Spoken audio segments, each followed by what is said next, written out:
Chapter 698. After hesitating for a moment, Han Shuo decided to tell the truth. Those who cultivate in the Edict of Life have great advantages and conveniences in nature. So far, I have only discovered this one anomaly. What we can do next is to explore and see if we can find any other traces. Is that so? Alright then, let's move forward from here and explore deeper into the Miasma Cloud Mountain Range. Carmelita understood that those who cultivate in the Edict of Life were indeed very difficult to deal with. In addition to the fact that Han Shuo had already proven his abilities, she did not feel that Han Shuo was incapable. Therefore, she immediately agreed with Han Shuo. The party continued venturing deeper into the Miasma Cloud Mountain Range. The demon generals that Han Shuo released continued to extend outwards with this region as the center, carefully observing every rock that might contain any clues. As they traveled 100 miles into the Miasma Cloud Mountain Range, they encountered many powerful magical beasts along the way. But under the protection of the divine guards of the House of Saint, those powerful magical beasts kept their distance. They did not dare to provoke this group of terrifyingly powerful gods. After the demon generals spread out, they continued to fly all over the Miasma Cloud Mountain Range. However, they could not find any traces of those people. Carmelita started to get annoyed when she saw that they had arrived at the center of the mountain range. The miasma was getting thicker and thicker. "Have you found anything yet?" Karina asked Han Shuo again. She was gradually losing her patience. Seeing that there was no trace of those people, she was clearly getting anxious. The Miasma Cloud Mountain Range is too vast. It's impossible to find any clues so quickly. Han Shuo bunched his brows. He felt very helpless that his demon generals could not find any traces of those people. However, there was really nothing he could do. "My lady, how about we split up? That way, we can cover a larger area." Karina hesitated for a moment before she asked for Carmelita's opinion. "No. If we split up, our chances of finding them will increase. But if we run into them, it will be too dangerous. Perhaps they will be killed by those people before they can send out any information." Carmelita flatly rejected. She sighed helplessly and said, "Let's continue searching. Who knows, we might find some clues very soon." Karina did not insist. She too let out a sigh and the party followed behind Han Shuo. They started to wander aimlessly around the mountain range. Before he knew it, another 5 days had passed. Although Han Shuo had yet to explore the entire Miasma Cloud Mountain Range, with the help of those demon generals, he had explored every region of the mountain range. However, he did not discover anyone cultivating in the energy of life. All the demon generals found were some magical beasts wandering all over the place, and some rare treasures of heaven and earth. Gradually, not only was Karina getting fed up, even Han Shuo himself felt that this wasn't the way to go on. He even started to doubt the reliability of Karina's information, and even suspected that those people had long since left the mountain range. Carmelita, on the other hand, had run out of patience. Along the way, whenever she felt agitated, she would randomly blast the surrounding mountains and ancient trees, making it even more difficult for the demon general to observe her. "Perhaps those people are really gone. Come, let's leave this place." After another day, Carmelita lost her patience and officially gave the order to leave. Everyone heaved a sigh of relief when she said that. They had long been unwilling to continue doing useless work in the Miasma Cloud Mountain Range. Carmelita made up her mind. No one had any objections and they prepared to leave the Miasma Cloud Mountain Range. "Wait!" Han Shuo, who had been silent for a long time, suddenly spoke just as everyone was about to fly into the sky and use the airship to return. "What's wrong?" Carmelita rolled her triangular eyes and looked at Han Shuo doubtfully. She asked, "We haven't found anything in the past 10 days. Could it be that we have found something before we leave? There is a large cave on a lush mountain in front of us. Magical beasts are constantly coming out of it. I didn't pay attention to it before, but now that I think about it, could there be something strange in that cave?" With the help of a demon general, Han Shuo discovered that even more magical beasts were gradually coming out of the cave. He immediately became suspicious.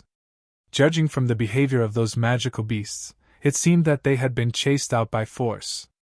Oh, now that you mention it, I remember now. Some of the small mountains in the Miasma Cloud Mountain range have sparse vegetation, but that mountain is a little strange. The vegetation on it is very lush. Are you talking about that mountain? The one-eyed fat woman, Corinna, took the opportunity to ask. She also seemed a little surprised. Yes, that's the mountain, Hansho said doubtfully. The vegetation on that mountain is so lush. It seems a little special. Also, the magical beasts in that cave seem to have been chased out. It seems a little strange inside.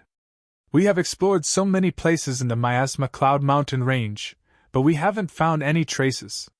Could it be that those people are hiding in a cave on one of the mountain peaks? Upon hearing Hansho's words, Carmelita, who had given the order to leave, had her hopes reignited. After thinking for a moment, she nodded and said, "What you said makes sense. Come, let's go and take a look. Perhaps there really is something strange in that cave." Under Carmelita's instructions, the party returned to the mountain peak they had passed. When they arrived at the entrance of the cave, they could clearly see some oddly shaped magical beasts walking out of the cave one after another. Some of the magical beasts appeared to be panic-stricken and immediately dispersed when they saw Carmelita and the others. The magical beasts on Elysium were much more powerful than those on Profound Continent. However, their intelligence seemed to be the same. For some reason, although they had long surpassed rank 5 or even rank 6 or 7, Hansho hadn't seen many of them that could take human form. In the blink of an eye, the magical beasts scattered in all directions. One of Hansho's demon generals took the opportunity to burrow into the cave. The demon generals that entered the cave soon discovered that there were more magical beasts leaving the cave. There were many paths in the cave and no one knew where they led to. "Let's go in and take a look. This place is really strange." Carmelita led the way into the cave. The party, including Hansho, followed closely behind her. The cave was extremely spacious. Not long after they entered, they came to a fork in the road. Carmelita didn't know how big the cave was, but she felt that there shouldn't be any danger inside. She finally agreed to split up and investigate after Karina suggested that they should immediately shout for help if they discovered any abnormalities. With 2 forks in the road, Karina volunteered to lead a team of divine guards. Hansho naturally followed Carmelita. Gradually, new forks appeared in front of the party. At Carmelita's signal, a few more people split up from the party.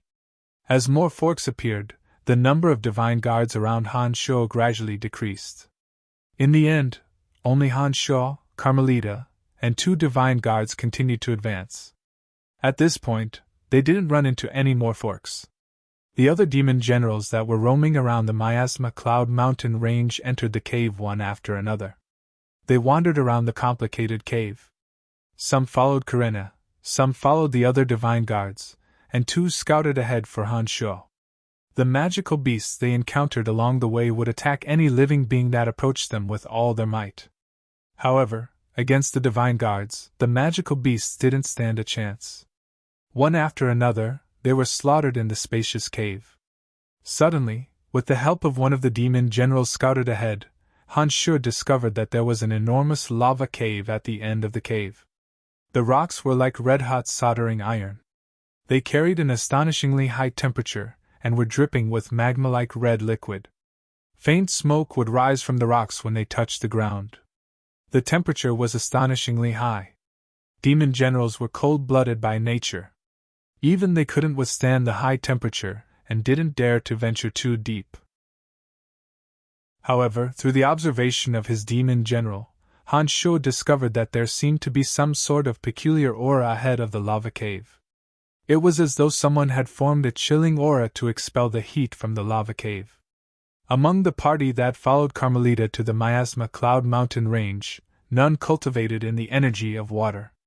Therefore, the person creating the chilling aura deep in the lava cave was definitely not one of them. Hansho immediately determined that there was a problem. He ordered his demon general to retreat a little. Hansho hastily said to Carmelita, "There should be a lava cave up ahead. The temperature inside is extremely high. However, there seems to be a cooling aura deep in the cave. It seems to come from a god cultivating in the energy of water. I'm certain that there's a problem up ahead. Should we summon the divine guards to investigate the situation? Ah? It's true! Carmelita cried out in surprise. Her ugly face revealed genuine joy. She hastily said, "Come, let's hurry up and check out the situation. There's no need to inform those guys. None of them are stronger than me. Even if they come, they won't be able to help us." After hearing her words, Han Shaw thought about it and didn't try to persuade her any further. He immediately followed Carmelita and the two divine guards towards the lava cave.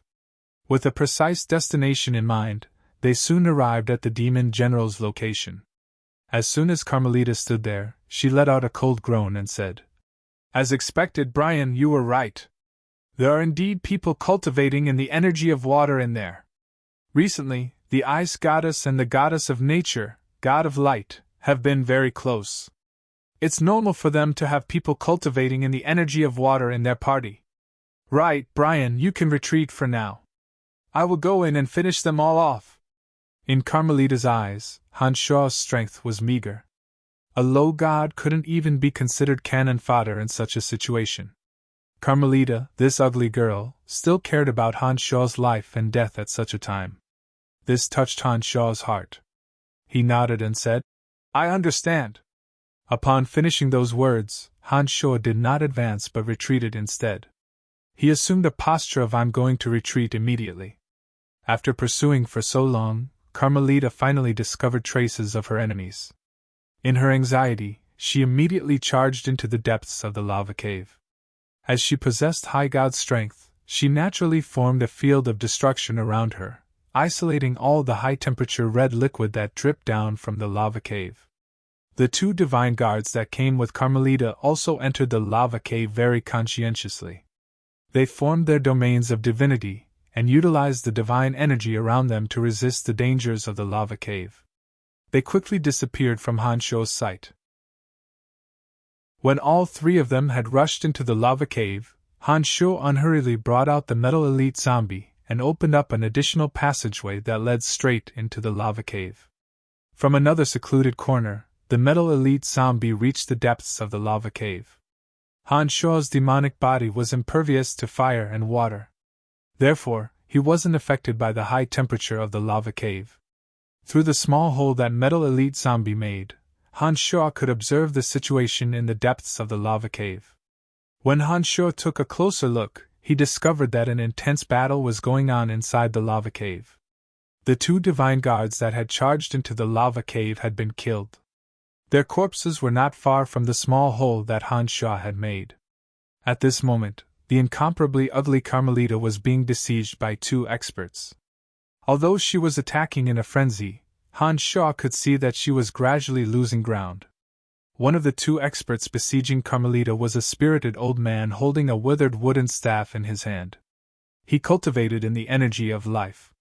That withered wooden staff constantly released greenish gaseous threads that resembled flexible and tough tree branches that wrapped around Carmelita. The other expert was a cold and elegant beauty. She had a tall and slender figure and an ice-cold face. Her entire being was like an icicle that would never melt in 10,000 years. Cold divine radiance constantly shot out from her fair and tender hands. Even the high temperature of the lava cave was completely covered by her. Both of them possessed high god strength while Carmelita was merely an early-stage low god. Even if the two experts possessed strength equal to hers, it was only a matter of time before she was defeated. Moreover, there were 6 mid-gods of extraordinary strength surrounding the two experts.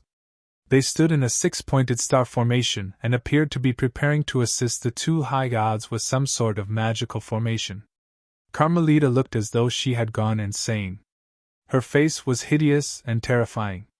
While dealing with the thunderous attacks of the two experts, she charged at an enormous boulder, as though she wanted to destroy it. Following Carmelita's gaze, Han Shaw discovered that it was an azure boulder covered in dazzling speckles that resembled dazzling stars. The speckles seemed to be moving rhythmically on the surface of the azure boulder, while emitting mesmerizing radiance. It was so beautiful that it was dazzling. "Heaven's gift!" cried Han Sho in a low voice. His face was filled with unconcealable shock. As he gazed at the dazzling azure boulder, he finally understood why that old man who cultivated in the Edict of Life would travel thousands of miles and risk his life to come to the Darkness Dominion. Han Sho also understood why Carmelita would disregard everything to destroy that beautiful boulder. It was because the speckles on the surface of the dazzling boulder were moving like stars in a natural trajectory of the Edict of Life. Anyone who cultivated in the Edict of Life could deeply understand the essence of the Edict of Life by comprehending those trajectories. Soon enough, 6 mid-gods of the energy of life formed a hexagram formation and formed a boundary. They blocked the only exit behind Carmelita, preventing her from leaving the lava cave. "Mr. Diska, why are you still hesitating? If we don't kill her, you won't be able to comprehend the force of life and peace once this crazy woman leaves. Moreover, it will be very difficult for us to walk out of the Darkness Dominion," the icy beauty said coldly with her long silver hair fluttering in the wind. The old man who had been holding back finally snapped out of his hesitation.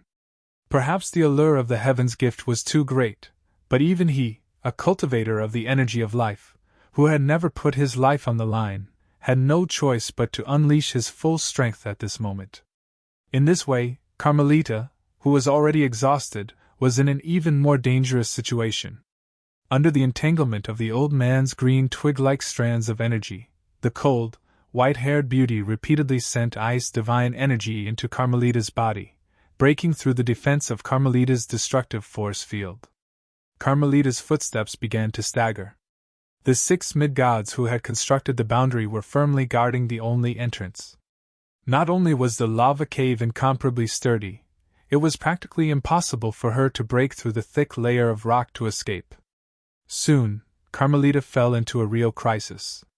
At this point, not only was it difficult for her to destroy the Heaven's Gift, it was also difficult for her to leave this place alive. It was only at this moment that Han Sho noticed the remorse and anxiety flashing in Carmelita's eyes. Unfortunately, it was a little too late for this crazy woman to wake up. When Han Sho saw that Carmelita was about to perish in the hands of the 2 high gods, after hesitating for a moment, he decided to rescue her. After making up his mind, Han Sho immediately used Metal Elite Zombie's energy to secretly create a few tunnels in the dense lava cave. Those tunnels only had a thin layer of rock and could be easily broken through to escape. Metal Elite Zombie had an innate ability in this aspect. Even the 2 high gods couldn't detect his little movements. Very quickly, he helped Han Sho set up everything. Han Sho flew around through the tunnels that Metal Elite Zombie created in the lava cave. He was trying to find a suitable position from which to bring Carmelita in. Pfft! The white-haired beauty stabbed Carmelita's abdomen with a slender and long-eyed sword. Carmelita let out a shrill and miserable shriek. Her body involuntarily shot towards one of the rock walls that Metal Elite Zombie had tampered with. Han Sho was overjoyed and hastily dashed towards that area. Boom! That layer of rock wall was blasted apart by her body. It was at this moment that Han Sho arrived. He immediately grabbed Carmelita by the back of her clothes and fled into the depths of the lava cave with all his might. At the same time, the Metal Elite Zombie, who had a tacit understanding with Han Sho, used his innate talent to rapidly heal the caverns behind Han Sho. The caverns that the Metal Elite Zombie had tampered with earlier miraculously started to slowly move again. The 2 high gods in the lava cave stared blankly for a moment. They didn't know why the lava cave would suddenly collapse at the first blow. By the time they came to their senses, they discovered that the rocks at the entrance of the lava cave had automatically healed themselves. The white-haired beauty screamed, "After her! Rumble! Rumble!" She rapidly attacked the tunnels that Metal Elite Zombie had healed. However, the rocks in the lava cave were indeed shockingly hard. Although loud rumbles could be heard from the lava cave under her bombardment of divine energy, the rocks did not shatter. It seemed that the rocks had undergone some miraculous changes after being repeatedly baked by the high temperature. "Let's chase after them from the exit. That woman definitely didn't come here alone," We have to kill all of them in order to prevent anyone from discovering the heaven's gift. The callous beauty who cultivated in the energy of water was indeed a calm and ruthless high god. When she realized that she couldn't blast the rocks away, she decisively changed her mind. With things having come to this point, Diska had no choice but to follow her plan. He nodded and said, "I'll stay here alone to guard the heaven's gift. I'll leave the matters outside to you." The white-haired beauty nodded indifferently and instructed the 6 mid-gods of the Edict of Life. "Follow me. All you need to do is to stop the escapees. Leave the killing to me." She knew that it would be rather difficult for these mid-gods of the Edict of Life to kill people. As soon as this ruthless, beautiful, white-haired beauty led the 6 mid-gods out of the lava cave, she started a massacre. Those divine guards of the House of Saint who had spread out to pursue the outsiders were all mid-gods. Moreover, they were not in a group. None of them were a match for this ruthless high god. Miserable screams could be heard from the cave. The ugly genius, Carmelita, who was grabbed by Han Shaw's hand, had already suffered minor injuries. Then, the white-haired beauty stabbed a sword into her abdomen, worsening her injuries. At such a crucial moment, she had sunk into a muddle-headed state, and was unable to provide any help to Han Shaw. Han Shaw could do nothing to stop the divine guards being killed one after another. Using Metal Elite Zombie's strength, he continued to widen the tunnels that did not have exits and headed towards the outskirts of the mountain. When he was about to reach the outskirts of the mountain, Han Shaw suddenly discovered the one-eyed fat woman, Karina, who was fleeing in a panic. She obviously understood what was happening inside the mountain and desperately wanted to escape from it. Unfortunately, the passageways inside were twisting and turning. In her haste, she simply couldn't figure out the way back, and could only circle around in a small area. According to Han Shaw's demon generals, Han Shaw believed that once that woman who cultivated in the energy of water killed those divine guards of the House of Saint, Karina would not be able to escape death. Damn it, it doesn't matter if I'm carrying one burden or two. After hesitating for a moment, Han Shaw decided to help that plump woman Karina. He ordered Metal Elite Zombie to split open a tunnel not far away. Han Shaw suddenly emerged from the tunnel and shouted, "Follow me!" Karina was startled by Han Shaw, who suddenly popped his head out from behind a rock wall. She subconsciously prepared to attack Han Shaw, but just as she was about to attack, she discovered that he wasn't an enemy. At this moment, Karina was flustered. As soon as she saw someone leading the way, she didn't even think twice before burrowing into the rock wall. As soon as Karina entered the cave, Han Shaw hastily continued to rush forward. Karina didn't even think or utter a single word as she closely followed behind Han Shaw. Metal Elite Zombie, who was hiding in the middle of the rock wall, also took the opportunity to walk out from the rock stratum behind Karina and closed up the cave that was opened up. The demon general had already figured out the situation inside the mountain. On top of that, with Metal Elite Zombie, the king of the mountain, Han Shaw quickly made his way out of the mountain using the fastest path he could. Carrying the muddle-headed Carmelita in his hand, Han Shaw continued his escape plan, flying forward at top speed. Karina followed closely behind Han Shaw. As soon as they walked out of the dimly lit mountainside, she immediately discovered Carmelita in Han Shaw's hand. She cried out involuntarily in alarm. "What happened to Miss? What happened to Miss?" Her voice was filled with sincere concern. She seemed very anxious. As a mid-god, Karina's speed wasn't much slower than Han Shaw's. Han Shaw briefly described what happened to Karina before he softly shouted, "Now is not the time for nonsense. Here, take Carmelita with you. We need to leave the Miasma Cloud Mountain range as soon as possible. There are 2 high gods of extraordinary strength here as well as the Heaven's Gift. We have to leave this place and invite experts to come with us. Only then will we have absolute certainty of victory." After receiving Carmelita from Han Shaw, the one-eyed plump woman knew that the situation was urgent. She flew high into the sky above the Miasma Cloud Mountain range. She wanted to bring Carmelita away from this dangerous mountain range as quickly as possible. "Get down here!" Han Shaw shouted angrily. He hastily explained to Karina's puzzled gaze. The Miasma Cloud Mountain Range is a natural barrier. Miasma is everywhere in this place. Moreover, the peculiar miasma has the miraculous effect of obstructing divine senses. It is safest for us to escape from the Miasma Cloud Mountain Range. Once you fly high into the sky and escape from the cover of the miasma, you will lose this natural barrier, and the chances of being discovered and pursued will be greater. Karina had been acting irrationally because she was worried about Carmelita's condition. But after hearing Han Shuo's explanation, she immediately understood that Han Shuo's method was the correct one for the time being. She hastily stopped her ascending body and quickly descended. She cast a grateful glance at Han Shuo before flying towards the outskirts of the Miasma Cloud Mountain Range. At this moment, with the help of his demon generals, Han Shuo discovered that the white-haired beauty was leading 6 mid-gods of the Edict of Life. Her hands were covered in blood as she rushed out from the belly of the mountain. After sensing with her divine soul for a moment, she suspiciously looked all around and immediately chased after Han Shuo and Karina. Her speed was obviously faster than Karina's. "She's coming." Han Shuo's expression changed.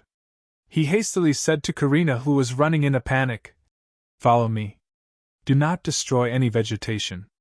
Otherwise, she will be able to track us down." That white-haired beauty was able to determine the correct direction because she had discovered the footprints Karina left behind when she was in a hurry. Han Shuo was afraid that Karina would make another mistake and hastily reminded her, "I'll give you the young lady. Take her and leave safely. I'll think of a way to distract the pursuers." Karina seemed to have realized that she couldn't bring Carmelita out of the Miasma Cloud Mountain Range alive. When she saw that Han Shuo was terrifyingly rational under such circumstances, she felt that Carmelita's chances of survival would be the highest if she distracted the pursuers. Therefore, she didn't even ask for Han Shuo's opinion. She stuffed Carmelita into Han Shuo's hands while she deliberately left behind some tracks and headed in another direction. Han Shuo didn't even have the time to stop her from doing something foolish. Her plump figure had already disappeared. Han Shuo immediately felt some respect for her as he watched her resolute departing figure. He knew that although this woman treated people coldly and mercilessly, she could be trusted at critical moments. Han Shuo knew that the odds were against her. However, this was her decision and Han Shuo didn't stop her. He didn't continue to lament at such a critical moment. He sent a demon general to follow her while he flew in the opposite direction. With Karina risking her life to lead the way, Han Shuo discovered that the ice-cold woman was indeed chasing after her. Miasma was everywhere in the Miasma Cloud Mountain Range. Visibility was extremely low and the sensitivity of one's consciousness was greatly reduced. After leaving Han Shuo's side, Karina, who had made up her mind to sacrifice herself, calmed down. She didn't make another low-level mistake. She took advantage of the unique environment of the Miasma Cloud Mountain Range to maintain a suitable distance from the pursuers. 3 days later, the distance between the two grew larger and larger. Han Shuo had also arrived at the exit of the Miasma Cloud Mountain Range. Demon generals couldn't be too far away from Cauldron Spirit in the Miasma Cloud Mountain Range. Han Shuo had no choice but to recall the demon general that had been following Karina. This way, he wouldn't know if Karina was still alive or not. Not long after leaving the Miasma Cloud Mountain Range, a vast river appeared before Han Shuo.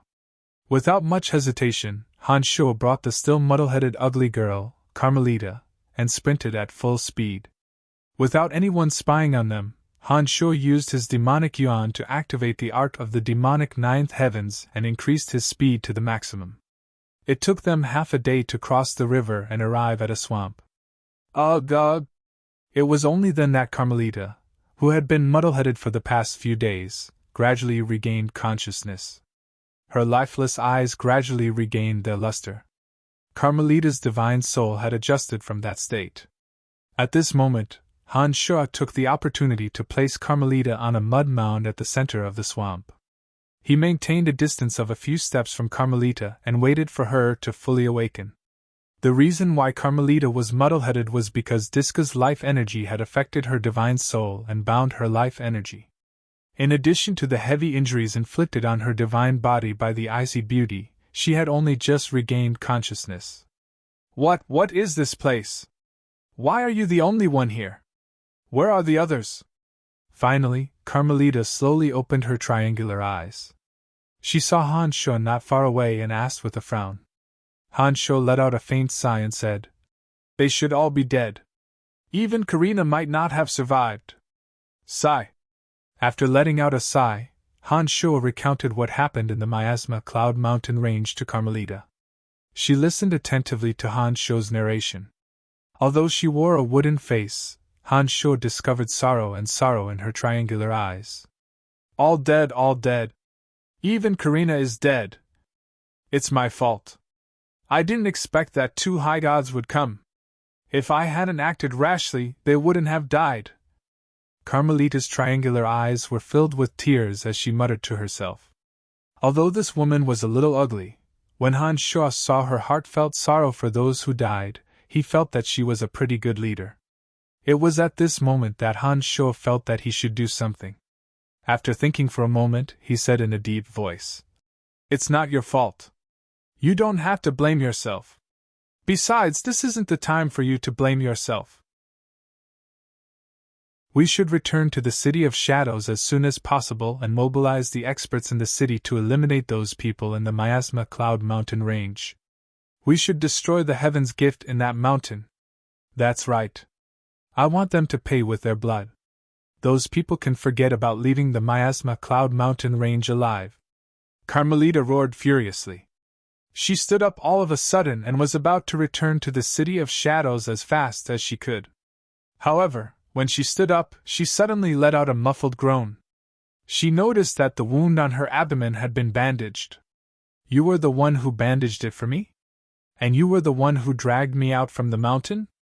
Carmelita subconsciously covered her abdomen. Her triangular eyes glanced at Han Sho and asked puzzledly, "Yes. You are gravely injured. Don't recklessly use your divine energy. I will bring you back to the City of Shadows as soon as possible." Han Sho nodded. After Han Sho admitted to it, Carmelita sized up Han Sho with a strange expression for a while. After a long while, she resolutely promised, "After this incident, I will look after you in the City of Shadows.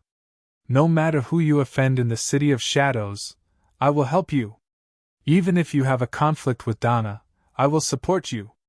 Then I will thank you in advance." Han Sho smiled. He walked over and grabbed Carmelita's arm, flying with her in the direction of the City of Shadows at full speed.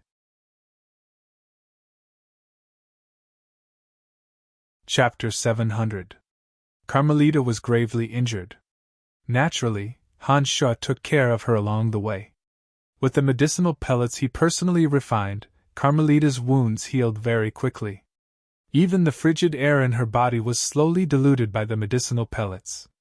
When Carmelita saw that Han Sho wasn't a healer but could refine something even more miraculous than a healer's medicines, she thought to herself that she had indeed picked up a treasure.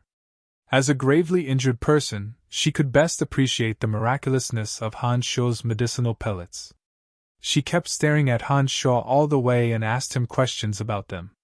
Medicinal pellets did not belong to the category of demonic arts. Therefore, Han Sho wasn't afraid that powerful enemies of Gu Tianxia, the exalted demon lord, would be able to track him down through this. Therefore, he made up a story to Carmelita, claiming that an old pharmacist on Profound Continent had imparted it to him. Carmelita even believed him.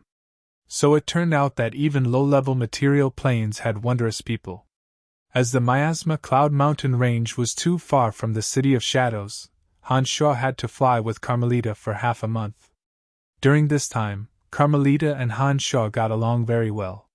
Han Sho would tell her about the interesting things that happened on Profound Continent. Now and then, he would add in some of his experiences on Earth. Carmelita clicked her tongue in wonder as she listened. Her terrible mood from the deaths of her subordinates gradually improved. During their conversation, Han Sho learned that Carmelita had few friends due to her ugly appearance and bad temper. She would occasionally have one or two friends who were female. Donna was one of them. She had almost no male friends. They would either stay far away from her when they saw her or treat her like a master. This made her feel very bored. She knew that she was ugly and therefore spent all her time and energy on cultivation. Due to her appearance, she was easily angered and easily went berserk. Her personality became more and more eccentric. In addition to her strength and status, not many people dared to provoke her. Slowly, she became an anomaly in the City of Shadows, an evil woman that no one dared to provoke. But during this period of time, Han Shuo had interacted with her after she'd been injured, and discovered that she actually had a good nature. It was only because everyone treated her differently that she became so strange. Before they returned to the City of Shadows, the two had become best friends in the short dozen or so days they spent together. Han Shuo treated her injuries, and from time to time, he would take the opportunity to ask her questions about the energy of destruction. Carmelita did not know that Han Shuo cultivated in the energy of destruction. Although she found it strange that Han Shuo would ask her about it, she explained her cultivation experience to Han Shuo in detail. It was true that Carmelita was extremely ugly, but everyone in the City of Shadows knew that she was a genius in the energy of destruction. This was something that Han Shuo soon had a deep understanding of. In just a dozen or so days, Han Shuo had gained a deeper understanding of the energy of destruction from this high god of destruction. Many things that were previously fuzzy suddenly became much clearer. One day, while discussing with Carmelita, Han Shuo's avatar that had been stuck in the realm of mid-stage low god was suddenly enlightened. He entered a silent state of breakthrough inside the cauldron of myriad demon. The two felt that time passed very quickly. On the 17th day, Han Shuo and Carmelita arrived at the City of Shadows. With Carmelita, the wicked woman of the City of Shadows, by his side, Han Shuo did not encounter any obstructions along the way. They arrived at the Saint residence at the center of the city. The Saint residence was located at the center of the City of Shadows and was also the City Lord's mansion. As the oldest family clan in the city, the House of Saint was even more powerful than the House of Lavers. When the divine guards of the House of Saint saw Han Shuo supporting Carmelita, they immediately caused a huge commotion in the Saint residence. In an instant, the entire Saint residence seemed to be bustling with activity. The family divine guards and elders of the Saint residence hastily surrounded Carmelita and started asking her about her condition. Although Carmelita was a little ugly in the House of Saint, she had a very high status in the family due to her superb strength. Moreover, she was the daughter of the City Lord. Therefore, she was highly regarded by the family. Now that she was seriously injured, the entire House of Saint became busy. They quarreled for her sake. It was only when the patriarch of the House of Saint, the current City Lord of the City of Shadows, Wallace Saint, hurried over that everything calmed down. Wallace Saint was Carmelita's father. As a late-stage high god cultivating in the energy of darkness, Wallace gave off a majestic aura. He had a head of long, jet-black hair and a pair of dark gray eyes that glistened with divine light. He was more than 2 meters tall and had a sturdy body. When he stood there, he looked like an overbearing mountain. "What's going on?" Wallace asked in a deep voice as he supported Carmelita with his large hands. "There is a piece of heaven's gift in the Miasma Cloud Mountain range. This is something our intelligence agency did not know. When I brought my men there, I discovered 2 high gods." Carmelita anxiously recounted the entire incident to Wallace when she saw her father coming over. After Carmelita finished, Wallace put on a grave face and said, "Stay at home and recuperate. You don't have to worry about the rest. I will send my men to take care of it." "No, I want to go. I want to see those people die in front of us," Carmelita said in a stern voice. It was obvious that she blamed herself for the deaths of those people. "I told you to stay at home and recuperate. If your injuries aren't healed, you can't go anywhere." Wallace straightforwardly refused. He turned to a gentle-looking middle-aged man and instructed, "Second brother, keep a close eye on her." "Understood, elder brother." Wallace's younger brother Andre nodded. He smilingly said, "Don't worry, I will make sure she recovers at the fastest speed possible. Elder brother, just go and do what you need to do. All right. Wallace was immediately relieved after hearing his younger brother's words. Just as he was about to leave to take care of this matter, he suddenly saw Hans Shaw standing to the side and looking around in boredom. Wallace stared blankly for a moment. After thinking for a moment, he put on a pleasant face and said, "You are Brian, right?" "Yes, I'm Brian." Hans Shaw was rather flattered that Wallace, the most powerful person in the City of Shadows, had suddenly spoken to her. However, she did not show any signs of panic. She nodded very calmly, neither servile nor overbearing. Hans Shaw's calmness naturally surprised Wallace. He nodded in his mind and smilingly said, "Thank you for saving Hans Shaw. Keep this badge well. If you encounter any difficulties in the future, you can bring this badge to our House of Saint for help." "Oh, thank you." Hans Shaw did not stand on ceremony. He casually thanked Wallace and accepted the badge. The badge was pitch black and had the emblem of the House of Saint engraved on it. It was extremely heavy. Hans Shaw did not know what material it was made of, but it looked very exquisite. "All right, I have some matters to attend to. My daughter doesn't have many friends. If you have time in the future, feel free to visit the Saint residence. I believe she will welcome you very much." Wallace put on a friendly smile and quickly left with a group of gloomy divine guards. He immediately disappeared from Hans Shaw's sight. As the most powerful man in the City of Shadows, Wallace was known for his ruthlessness and ruthlessness. He would not stop until his enemies were completely annihilated. The number of family clans he had annihilated numbered in the hundreds, if not hundreds. To be able to stand out in the House of Saint, it could be said that he had stepped on corpses along the way. He was by no means a benevolent person. However, Wallace was never stingy with his generosity towards his friends. As long as they were allies that had no conflict of interest with him, he would be very friendly. This was also the reason why the City of Shadows had always been safe and sound despite being in charge of it for so many years. After Wallace disappeared from Hans Shaw's sight, Andre kept persuading Carmelita smilingly. Carmelita knew that although her father usually doted on her, once he had made a decision, no one could change his mind. After her father, Wallace, left, she had no choice but to accept her fate. It was at this moment that Andre started arranging for some healers to help her. "There's no need to hire any healers. Brian has already stabilized my injuries. I just need to use divine essences to recuperate for a period of time. I will be as good as new within a year," Carmelita complained impatiently, hinting to Andre not to waste any more time. Hans Shaw couldn't help but smile wryly when he heard Carmelita talking about using divine essences to recuperate for a period of time. He thought to himself, as expected of a large family clan. Even something as precious as divine essences can be used to recuperate. What Hans Shaw did not know was that Carmelita was a special character in the House of Saint. As a genius who could cultivate to high god realm in such a short period of time, no matter how much she resembled a demon, she would receive the grandest treatment. If it were any other descendant of the family clan, they wouldn't be treated as well as Carmelita. Let alone recuperating with divine essences, they probably wouldn't even have the opportunity to increase their divine energy. This was the difference in reality.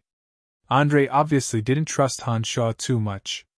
After hearing Carmelita's words, he kindly advised, "It's better to get a healer to take a look. After all, that friend of yours isn't a professional healer. There are some things he can't do at the same time. Second uncle, you are so annoying. I came back with Brian. I know him better than you do." Carmelita impatiently showed the wound on her abdomen to Andre and said, "Look, with Brian's medicine, my wound has completely healed in a dozen or so days. Do you think an ordinary healer can do this?" The more powerful a god was, the longer it would take for their wounds to heal and the longer it would take for them to recuperate. Carmelita was a high god. Even with the help of a healer, she would need at least a month to recover from a wound that penetrated her divine body. However, Hans Shaw's medicine had cut the time by half. "Huh!" Andre wasn't an ignorant person. He immediately cried out in surprise when he saw the wound on Carmelita's abdomen.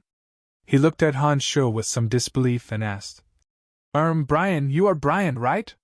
You were the one who bandaged Carmelita's wound? Cut the crap, second uncle. Hurry up and get me some divine essences. I need to recuperate from my internal injuries as soon as possible, Carmelita impatiently urged when she saw Andre's doubtful expression. Andre gave Hansho a few strange glances but didn't interrogate Hansho in detail. He nodded and left. Hansho noticed that when Carmelita asked Andre to get divine essences for her, the surrounding descendants of the House of Saint revealed looks of envy. It seemed that as they weren't geniuses, they wouldn't be able to enjoy the same treatment as Carmelita. Brian, why don't you stay in our house for a while? I will properly thank you after I have recovered from my injuries, Carmelita invited. Forget it, I'm not used to living in your family home. But I will stay in the City of Shadows for a while. When you have recovered from your injuries, I will come and visit you, Hansho said. There would always be all kinds of troubles in these ancient and large family clans. What Hansho feared the most at present was trouble, and therefore, he didn't want to provoke them. Brat, don't wait until I have fully recovered. Come and visit me every month or two. Even if it's just to chat with me, that's fine. I don't have any friends in the City of Shadows that I can get along with. Even if I have a few friends, they seem to have ulterior motives when interacting with me. You are the only one I like the most. Remember, if you don't visit me often, as long as you are in the City of Shadows, I will be able to find you. Carmelita did not stop Hansho when she saw that he had made up his mind. She merely glared at Hansho threateningly with her triangular eyes. Hansho forced a smile and nodded in agreement. He waited until Carmelita started giggling in satisfaction before walking out of the Saint residence. Although Carmelita was ugly, after interacting with her, Hansho discovered that she did not have any ulterior motives. She treated him like a friend without any ulterior motives. This made Hansho feel very comfortable. Donna and Hansho could be considered friends and their relationship could be said to be very harmonious. However, Hansho knew that Donna was trying to rope him into the Lavers family. She was so cordial and friendly in trying to rope him in mostly because of her own worth, unlike Carmelita who had no ulterior motives. Hansho sighed in his heart when he thought of this. No wonder Carmelita said that even though she had a few friends, she didn't interact with her without any ulterior motives. Who is she? She's a genius of the House of Saint, the most favored daughter of City Lord Wallace of the City of Shadows. It's impossible that her friends wouldn't have any ulterior motives. For example, Donna. As Hansho's imagination ran wild, no one from the House of Saint stopped Hansho from leaving. When he returned to the wide streets of the City of Shadows and was thinking about what he should do next, he suddenly received a message from Little Skull. Hansho, who had not received a message from Little Skull for a long time, felt very warm in his heart. He rented a common gymnasium and summoned the Little Skull. He wanted to ask why Little Skull sent him a message. Father, we have completely conquered the Netherworld. The aura of death on this continent is even denser. After some discussion, we feel that it's time to develop on this continent. Little Skull stood in front of Hansho and spoke in a childish voice, giving Hansho yet another fright.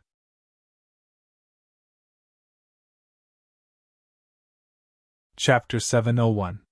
Little Skull, Metal Elite Zombie, Wood Elite Zombie, Earth Elite Zombie, Water Elite Zombie, and Fire Elite Zombie lined up in a row inside the special boundary field.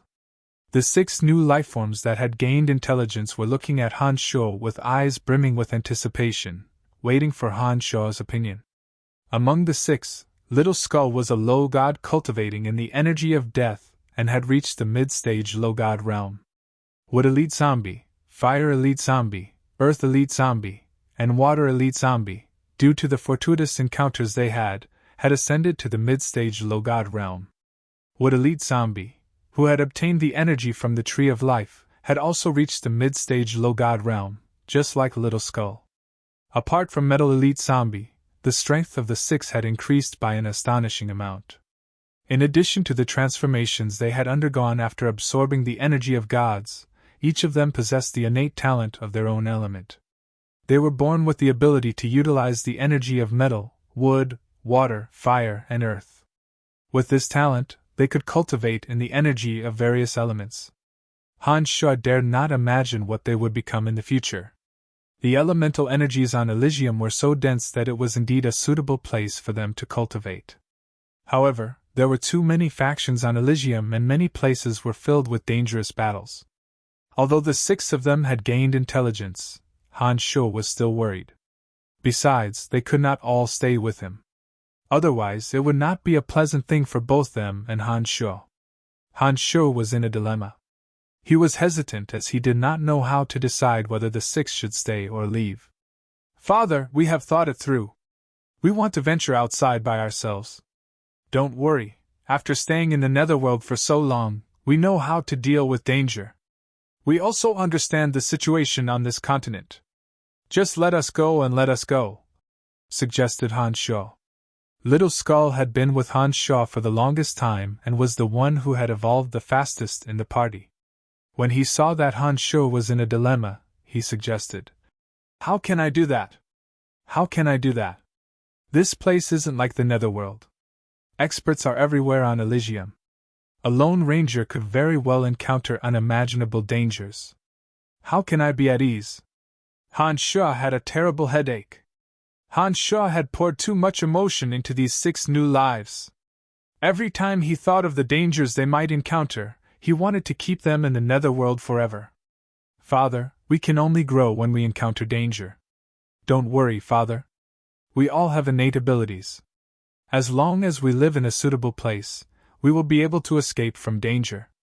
Father, only the aura of death is abundant in the netherworld. It's simply not suitable for the 5 of us to develop. We want to become stronger, we don't want to always rely on Father's strength.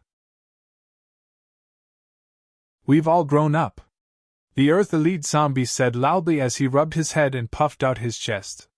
In Hans Shaw's eyes, the 6 of them were still children who had yet to grow up. Although Hans Shaw knew that they were indeed very safe in some special places with their innate abilities, he still did not dare to let them leave. "Father, we know a little about the situation on this continent. After we leave with you, we will split up and go to the other abysses. Little Water will go to the Divine Dominion, and Little Wood will go to the Life Dominion. In those places, we are all people who cultivate in the same profound energy. As long as we don't cause any trouble, we shouldn't encounter any danger. Only by coming into contact with those powerful and advanced life forms can we evolve and become stronger faster." Little Skull looked at Hans Shaw and continued to try to persuade Hans Shaw. The others also chimed in. They seemed to have already discussed what to do in the netherworld. One reason after another, methods to deal with the enemy, came out of their mouths one after another. Many of those words were very childish, but some of them were indeed very practical. It seemed that they were not acting on impulse. Hans Shaw listened to the discussion of the 6 little ones with a bitter smile. He suddenly had the feeling that his son had grown up and wanted to make his own decisions. This feeling made him feel somewhat gratified, but more than that, there was a sour feeling in his heart. The reluctance in his heart could not be dispelled no matter how hard he tried. However, Hans Shaw also knew that what the 6 of them said did make some sense. According to them, the netherworld had already been conquered by them. There was no longer anyone or anything in the netherworld that could threaten them. Just like how Hans Shaw had insisted on leaving Elysium in the beginning, living in a world without an opponent was a very helpless and painful thing, especially when one knew that there was an even vaster and boundless world out there. After thinking for a long time and under the incessant begging of the 6 little ones, rationality finally won over emotion. In the end, Hans Shaw helplessly nodded and said, "All right, I agree to let you leave me and develop in other dominions. Perhaps this is indeed the most suitable opportunity for you. However, you must promise me one thing." "We promise," the 6 little ones said in unison. "No matter what, you must protect your own lives," Hans Shaw solemnly exhorted. "Only by living well can you continue to grow stronger. You must remember this." "Understood, Father. We will protect ourselves." Little Skull nodded. The other 5 little ones also nodded. "Also, we must keep in touch. Every 50 years, we must gather at Ethereal City, the main city of the Space Dominion. No matter what happens, you must come to the main city of the Space Dominion every 50 years. The time will be counted from today onwards. Understood? Han Shu instructed. Upon hearing that they could travel alone, the 6 little ones cheered and expressed their understanding. They immediately agreed to it. Seeing how excited they were, Han Shu felt helpless. He understood that they had grown up and did not want to be tied down by a tiny netherworld. There was nothing he could do about it. For a period of time after that, Han Shu never left the gymnasium he rented. He stayed with the 6 little ones and helped them understand the dangers of Elysium more quickly. He told them about the ways of the world, what they should pay attention to and who they should not trust. Relying on his own experience, Han Shu shared everything he knew without holding anything back. He did not care if they could comprehend it or not. 2 months later, when Han Shu discovered that he had nothing more to say to the 6 little fellas who were nagging at him every day, he had no choice but to go to a remote wasteland outside the City of Shadows and summon the 6 little fellas one by one. Remember, you must live well.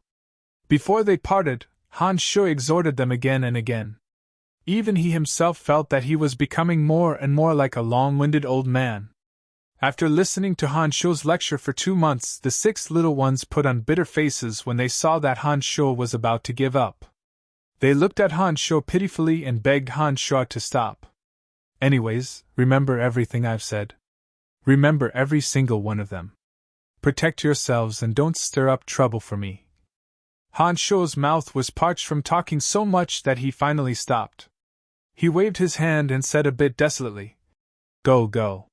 Be a bit more promising. I won't be seeing you guys off. Father, you will be proud of us in the future. The 6 little ones promised one after another. They were all somewhat sad, but more than that, they were happy to be freed from Han Shu's nagging. After bidding farewell to Han Shu, the 6 little ones hastily disappeared from his sight, as though afraid that Han Shu would continue talking. Han Shu sighed as he watched them turn into tiny dots and disappear from his sight. He knew that the 6 little ones' departure this time was not as simple as returning to the netherworld. In the future, he could no longer rely on necromancy magic to bring the 6 back to his side. However, Han Shu had no idea that the 6 little ones who left him today would bring a great shock to the Elysium in the near future. Many years later, when the 6 little ones had all become overlords of their own territories, Han Shu would realize what this separation meant for the Elysium continent. By the time they returned to the City of Shadows, Han Shu had yet to recover from his desolate state. Before entering the city, Han Shu handed over his divine tablet and an amethyst coin. After that arrogant divine guard examined Han Shu's divine tablet, he suddenly put on a somewhat strange expression. Are you Brian? The arrogant divine guard suddenly became polite and asked Han Shu in an amiable manner. Han Shu nodded and asked, What's wrong? The last time Han Shu and Carmelita entered the City of Shadows through this gate, the divine guard did not recognize Han Shu. Miss Carmelita is looking for you. If you are that Brian, you'd better go and meet her at once. The divine guard handed over Han Shu's divine tablet with both hands. The purple crystal coin was also placed on top of the divine tablet. He did not dare to accept it. Han Shu put on a bitter face after hearing those words. It was only then that he recalled what Carmelita had told him. She had told him to visit her every once in a while. It appeared that the 2 months had indeed passed. It was at this moment that Han Shu realized just how resourceful Carmelita was in the City of Shadows. Even the divine guards at the city gates received the message with just one command. Understood. Han Shu nodded with a bitter face. He casually took the divine tablet and the purple crystal coin and walked into the city. Hey, why doesn't that youngster have to pay an amethyst coin? He's not even a member of the House of Saint. A few people queuing behind Han Shu started to complain. Shut up! We don't need you to teach us how to do things. If you continue to spout nonsense, none of you will be allowed into the city.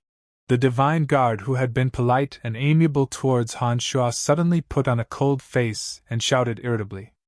The few people who complained lowered their heads and dared not say another word. In the City of Shadows, the House of Saint was royalty. As outsiders, they had all heard of how terrifying the House of Saint was. Therefore, when they heard the divine guard's rebuke, they all shut their mouths. Han Shuo's mood suddenly improved a little when he saw their sullen faces. He thought to himself that it really does feel good to have special privileges. Having brought Han Shuo back to the Saint residence, the divine guards at the gates of the Saint residence recognized Han Shuo. In addition to Carmelita's instructions, Han Shuo was led by a respectful divine guard all the way to the place where Carmelita cultivated. "Brat, hurry up and come up here! You took so long to see me!" Before Han Shuo could enter, Carmelita's voice sounded from the top of a raised platform on the 50-meter-tall building. The interior of the Saint residence was also protected by a defensive boundary. Unless one was a mid-god, one would not be able to fly above the boundary. Although Han Shuo could use demonic arts to fly to Carmelita's side, doing so would expose his true strength. Therefore, he had no choice but to obediently climb up the stairs. "Oh, you're here too, Big Sister Karena,"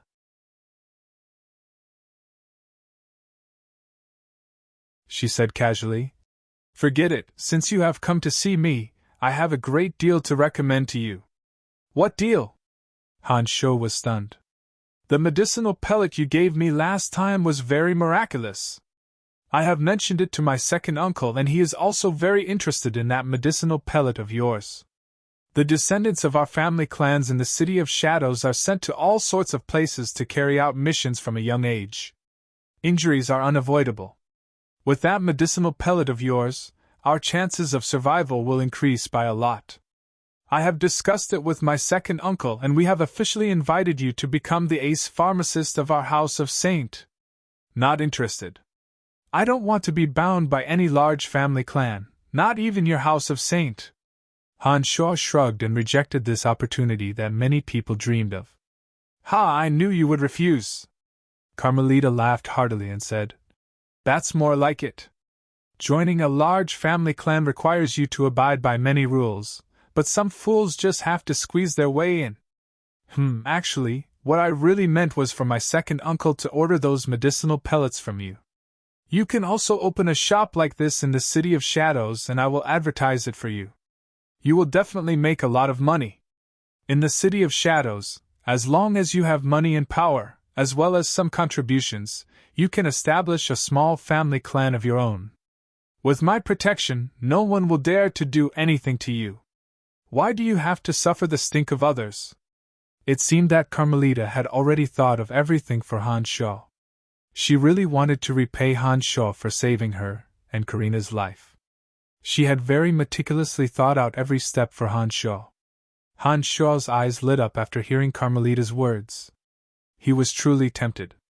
By refining medicinal pellets, Han Shuo was not afraid of being exposed, nor would he have to expose his true strength. On top of that, he could accumulate wealth, and, according to Carmelita, he might even have the opportunity to establish a family clan of his own. To Han Shuo, this was indeed a great temptation.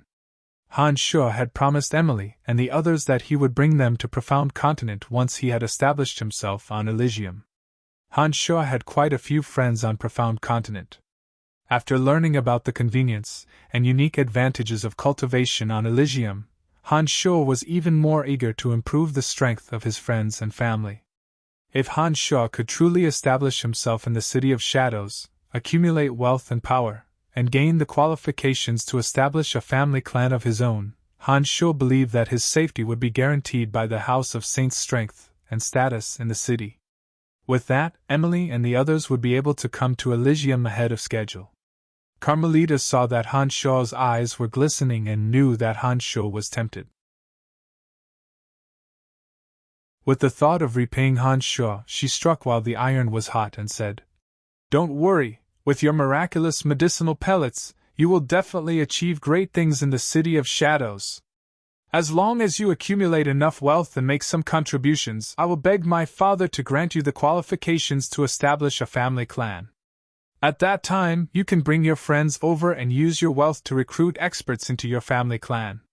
The 4 major family clans have worked their way up step by step. If they can do it, so can you. Han Shuo, who had been tempted for a long time, finally made up his mind after hearing Carmelita's bewitching words. He nodded and replied in a deep voice. All right, I will go all out in the City of Shadows.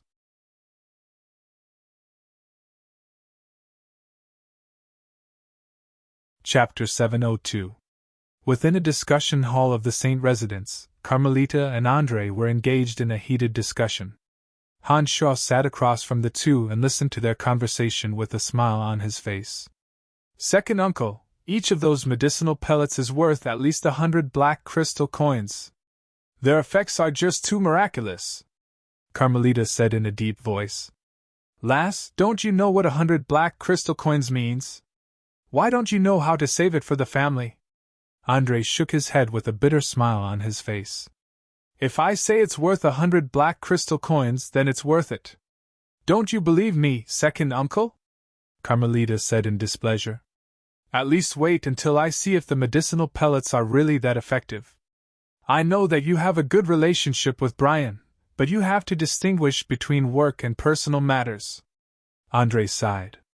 He thought to himself, if you don't take care of the household, how would you know the troubles of a large family? If those medicinal pellets aren't worth that price, I will be the first person your father will lecture, not you. Brian, give him a medicinal pellet. Let him find someone to try it on, Carmelita instructed. Han Shuo knew that Carmelita was doing all this to help him and felt rather touched. He took a medicinal pellet and handed it to Andre, explaining how to use it. Brian, don't worry. As long as the medicinal pellets are worth the price, with this lass helping you, we won't purposely lower the price. After I try it, we can discuss the details of our partnership. Andre was very polite to Han Shuo out of respect for Carmelita. Of course. Han Shuo nodded smilingly. Andre left with Han Shuo's medicinal pellets. It was time to test the medicinal pellets. Han Shuo was very confident in the pill of rejuvenation he refined and wasn't worried in the slightest. All right, you should have a shop of your own next. Only then can you expand your business. Carmelita bunched her brows and said. Carmelita bunched her brows and thought for a while before she said. But you only have less than 300 black crystal coins. It is far from enough to buy a shop in the City of Shadows. It would be very troublesome to rent one. How about this? I will buy a shop for you. You can return it to me when you have the money. Han Shuo did not have a fixed residence in the City of Shadows and had been renting gymnasiums to train himself. He understood that every inch of land in the City of Shadows was worth 1,000 black crystal coins. The remaining black crystal coins in his possession were far from enough for Han Shuo to purchase a shop. However, Han Shuo didn't want to owe Carmelita too many favors. After thinking for a moment, Han Shuo took out a lightning divine crystal from his spatial ring and handed it to Carmelita, saying, How many crystal coins is this divine crystal worth? Carmelita was a knowledgeable person. She immediately cried out and looked at him in surprise. Why do you have divine crystals in your hands? Last time in the mountain valley, I happened to pick up a piece from someone's body. How much is it worth? Han Shuo randomly made up a story. Divine crystals are good stuff. This divine crystal is worth at least 5,000 black crystal coins. I didn't expect you to be so lucky. Carmelita took the divine crystal from Han Shuo's hand, shot a glance at Han Shuo, and said, All right, I know what you mean. I will use this divine crystal to exchange for a shop for you. Don't worry, with me around, everything can be settled. When Carmelita wholeheartedly helped Han Shuo, she did things very quickly. Han Shuo followed behind Carmelita and saw that it took her at least 3 days to exchange a divine crystal for a shop not too far away from the Saint residence. The shop was over 40 meters tall and had a total of 3 floors. Although it was a small shop in the City of Shadows, it should be worth more than 5,000 black crystal coins. The reason why Carmelita was able to purchase the shop with just 1 divine crystal of lightning was because of her reputation as a wicked woman. Han Shuo was indeed saved a lot of trouble with Carmelita taking care of all the procedures. On the 5th day, Han Shuo had officially moved into the small shop. However, the shop's counter did not display any valuable merchandise. Han Shuo was not in a hurry. Although the shop was small, he was very satisfied with it. In any case, he now had his own home on Elysium. He no longer needed to stay at the various gymnasiums in the City of Shadows. The shop had 3 floors. Han Shuo temporarily left the bottom 2 floors empty while Han Shuo converted the top floor into a small gymnasium. Although it was only 200 square meters, it was more than enough for Han Shuo.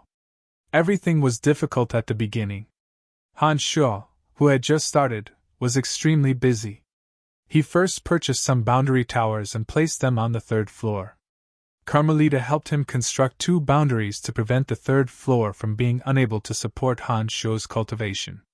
With Carmelita, a high god, helping to construct the boundaries saved Han Shuo a lot of effort. It was only after the boundary on the 3rd floor was constructed that the gymnasium could be put to use. After that, Han Shuo himself constructed the 2nd floor. He placed many enormous cabinets filled with grids. The cabinets contained many medicinal ingredients that Han Shuo had collected after arriving on Elysium. Other than that, Han Shuo also purchased a set of bottles and jars used by pharmacists. He made it look like he was going to refine medicines using existing materials. The 2nd floor only contained some boundaries to prevent others from observing. Han Shuo could complete the 2nd floor by himself. He didn't need Carmelita's help. Han Shuo used the medicinal ingredients he had collected on Elysium. He didn't use any of the methods used by pharmacists. Instead, he used some rare materials to refine a special cauldron for refining medicines, the 9 tessellation cauldron. With specialized tools, the process of refining medicines became much faster. In just half a month, Han Shuo had refined 300 of the simplest pills, the pill of rejuvenation. Elysium was the material plane with the densest spiritual energy in the universe. Some of the medicinal ingredients in this world contained extraordinary spiritual energy. Han Shuo believed that the effects of the 300 pills of rejuvenation would be very obvious. After refining the 300 pills of rejuvenation, Han Shuo spent another 5 days using the remaining medicinal ingredients to refine a few other types of medicines. For example, the pill of rejuvenation, which was most suitable for children born on Elysium, and the pill of tranquility, which could help to stabilize one's inner demons and empty one's mind, allowing one to comprehend the true essence of one's strength while advancing to a higher realm. By the time Han Shuo had used up all the medicinal ingredients, he had 300 pills of rejuvenation and 200 other medicines of various functions. Han Shuo used dazzling multicolored medicine bottles to store them. It was then that Han Shuo meticulously decorated the 1st floor of the shop, displaying the medicine bottles with different functions one by one. Before Han Shuo started refining the medicines, he had told Carmelita that no one was to disturb him.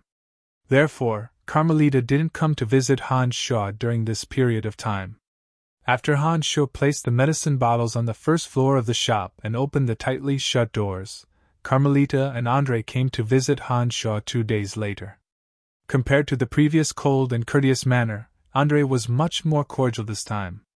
Before he even entered the shop, he raised his head and looked at the name above Han Shuo's shop.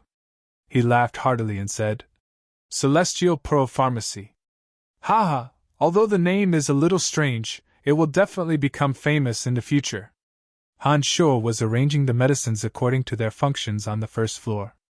When he heard Andre's laughter, he immediately understood that the effects of the pills of rejuvenation he gave him previously must have been acknowledged by Andre. As expected, before Han Shuo could stand up to welcome him, Andre and Carmelita walked in with a smile on their faces. Andre did not beat around the bush and said straightforwardly, "Young man, we have tried the medicines you refined. Not bad, really not bad. The price of 100 black crystal coins per bottle is very reasonable. Brian, we are here to purchase those medicines. Oh, this is it, the pills of rejuvenation." Carmelita pointed to a purple medicine bottle on the counter and said to Han Shuo, "Put them away. We'll take all 300 bottles. Second uncle, give him 30,000 black crystal coins. Andre put on a faint smile and was about to take out some black crystal coins to pay the bill. Han Sho looked at Carmelita with a bitter smile and said, There are only 300 bottles in total. If you take all of them, what else can I sell? How about this, you take 200 bottles first? Andre stared blankly at Han Sho's words. Shortly after, he laughed heartily and said, That's good too. Your shop is here anyway. When you refine new ones, we'll come and take them. That would be best. Han Sho smilingly put away the 200 bottles of pills of rejuvenation and handed them over to Andre. At the same time, he received 20,000 black crystal coins. 20,000 black crystal coins. On Elysium, this was no small fortune. Generally speaking, a mid-god who joined a large family clan could at most earn around 3,000 black crystal coins for 10 years. Only a large family clan like the House of Saint could afford to pay a mid-god 5,000 black crystal coins for 10 years. The materials used to refine the pills of rejuvenation were harvested by Han Sho from the surrounding mountain ranges. It only took him slightly more than 10 days to refine them. After selling them to Andre, Han Sho earned 20,000 black crystal coins. 20,000 black crystal coins was enough for Han Sho to purchase a decent gymnasium in the City of Shadows. After collecting the heavy 20,000 black crystal coins, Han Sho suddenly felt that it was indeed very fast to accumulate wealth through the use of medicinal pellets. At this rate, it wouldn't take him many years to accumulate a fortune that only a small family clan could possess.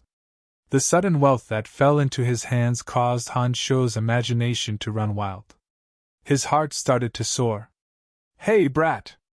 Carmelita lightly patted on Han Sho's shoulder. When Han Sho came back to his senses, Carmelita said in a carefree manner, It's just 20,000 black crystal coins and you are already this happy. You are going to do big business in the future. How can you be satisfied with just this? Han Sho put on a carefree smile and said, Haha, I have only been on Elysium for a short time and I understand the importance of crystal coins. My biggest fortune is only 300 black crystal coins. Now that I have 20,000 black crystal coins in my hands, it's only natural that I would feel a little absent-minded. There's nothing strange about that. Brian, these medicinal pellets of yours are really great. In the City of Shadows, members of large family clans will be sent to various places to temper themselves. It is inevitable that they will get injured, and they will get injured repeatedly. With a supply of these medicinal pellets, it is only a matter of time before you strike it rich. There is no need to make a fuss about it. Right, in the future, our House of Saint will come here every day to order some medicinal pellets in case of emergency. You are going to be very busy. Saint laughed heartily. As long as there are crystal coins to pay, I will be more than happy to. Han Sho replied with a smile.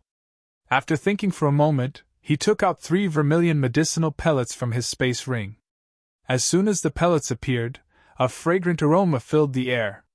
It smells so good. What are these medicinal pellets? What do they do? Carmelita cried out in surprise. These are for you. Han Sho handed the pellets to Carmelita and sternly said, These are medicinal pellets that I have specially refined for detoxification. Due to a strange illness that you had when you were young, there has always been a small amount of toxin in your body. After you cultivated the Edict of Destruction, those toxins will naturally no longer have any effect on your divine body. However, those toxins will always remain in your body. That is why your skin has become so rough. The color isn't that great either. I believe that these medicinal pellets will be of some help to you. You can give it a try. What? Carmelita absent-mindedly held the fragrant and intoxicating medicinal pill as she mumbled. It's been so many years. Is it still useful? A large part of the reason for Carmelita's strange personality was her ugly appearance. From this aspect, it could be seen that she was not completely unconcerned about her appearance. Carmelita was also a woman, and as long as one was a woman, there was no woman who could truly remain indifferent in this aspect. I also don't know if it will be of any use. In any case, just take it and give it a try. If it really works, I can refine more for you, Ansho said. The toxins in Carmelita's body had been in her body for far too long, and had long become a part of her divine body. As a high god who cultivated in the Edict of Destruction, the divine energy in her divine body was astonishing. Even Han Sho wasn't completely confident in his ability to refine it. If Carmelita's condition improves, this shop of yours will become the largest in the City of Shadows. I promise you this. Andre solemnly promised to Han Sho. It wasn't that the House of Saint had not tried to solve the problem that had plagued Carmelita for so many years. However, they had hired many pharmacists to concoct medicines, but to no avail. Everyone said that the divine energy in Carmelita's divine body was just too powerful and that the medicines would have no effect at all. Unless she gave up on her terrifying strength, no one could do anything about it. Carmelita knew the importance of strength. How could she give up on her terrifying strength? Therefore, all along, she had been unable to resolve this problem. As time passed, she had completely given up on it. She had long resigned herself to her fate, and no longer harbored any illusions. Boo, Brian, will it really work? Carmelita's voice was trembling. She couldn't suppress the hope that was reignited in her heart. I can't guarantee 100%, but there will definitely be an effect. Han Sho replied in a deep voice. It was impossible for the medicine to turn Carmelita from an ugly woman into a beautiful woman. However, if the toxins in her body could really be expelled, at the very least, Carmelita wouldn't be as frightening as she was now. Huh! Why is there a new shop here? Celestial Pro Pharmacy? What a strange name! Tung Fei, are you interested in taking a look? A familiar voice sounded from outside. A moment later, Cage, Tung Fei, and his sister Eve of the House of Lavers walked into the shop. Andre and Carmelita had their backs to them. When they saw Han Sho standing in the middle, they coldly groaned and said, Enemies are bound to meet on a narrow road. Then, they walked over with large strides.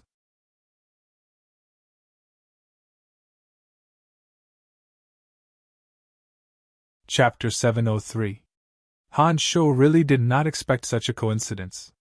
Not long after his Celestial Pro Pharmacy opened for business, apart from Carmelita and Andre, the first customers to arrive would be those people. It was truly a case of enemies meeting on a narrow road. Cage, Tung Fei, and Eve walked toward Han Sho. They did not pay much attention to Andre and Carmelita, who had their backs facing them. They felt that the two were just regular customers of the pharmacy, and naturally would not pay much attention to them. When Han Sho saw the three, he chuckled mischievously and said, The three of you, our pharmacy is not selling any products for the time being. Please leave. Since the store has opened, there is no reason for us not to do business, Tung Fei said with a warm smile. He did not leave as Han Sho had instructed, but walked straight into the store. Brat, don't think that just because you are friends with Big Sister Donna, you are really something. Let me tell you, as long as you don't join our House of Lavers, not even Big Sister Donna can protect you. Cage was naturally arrogant, and did not take Han Sho's warning to heart. Andre, who was facing Han Sho, revealed a rather displeased expression. However, he did not turn his head around. Carmelita, on the other hand, wore a face filled with annoyance. She coldly groaned with her back facing the three and said, What an uncultured thing! Why are you still here when the store has already said that it is no longer selling? Who are you? How dare you meddle in the affairs of our House of Lavers? That elegant young lady Eve did not forget to bring up the reputation of her family from time to time. But what she did not expect was that the one with her back facing her was the vile daughter of the saint family of the City of Shadows. In the City of Shadows, Carmelita was a god of plague that no one dared to provoke. Compared to her, Eve was on a completely different level. Little slut, what did you say? Do you think that the House of Lavers is a big deal?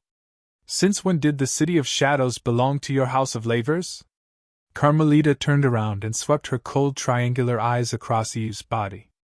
A terrifying power faintly seeped out from her body, giving people a strong sense of shock.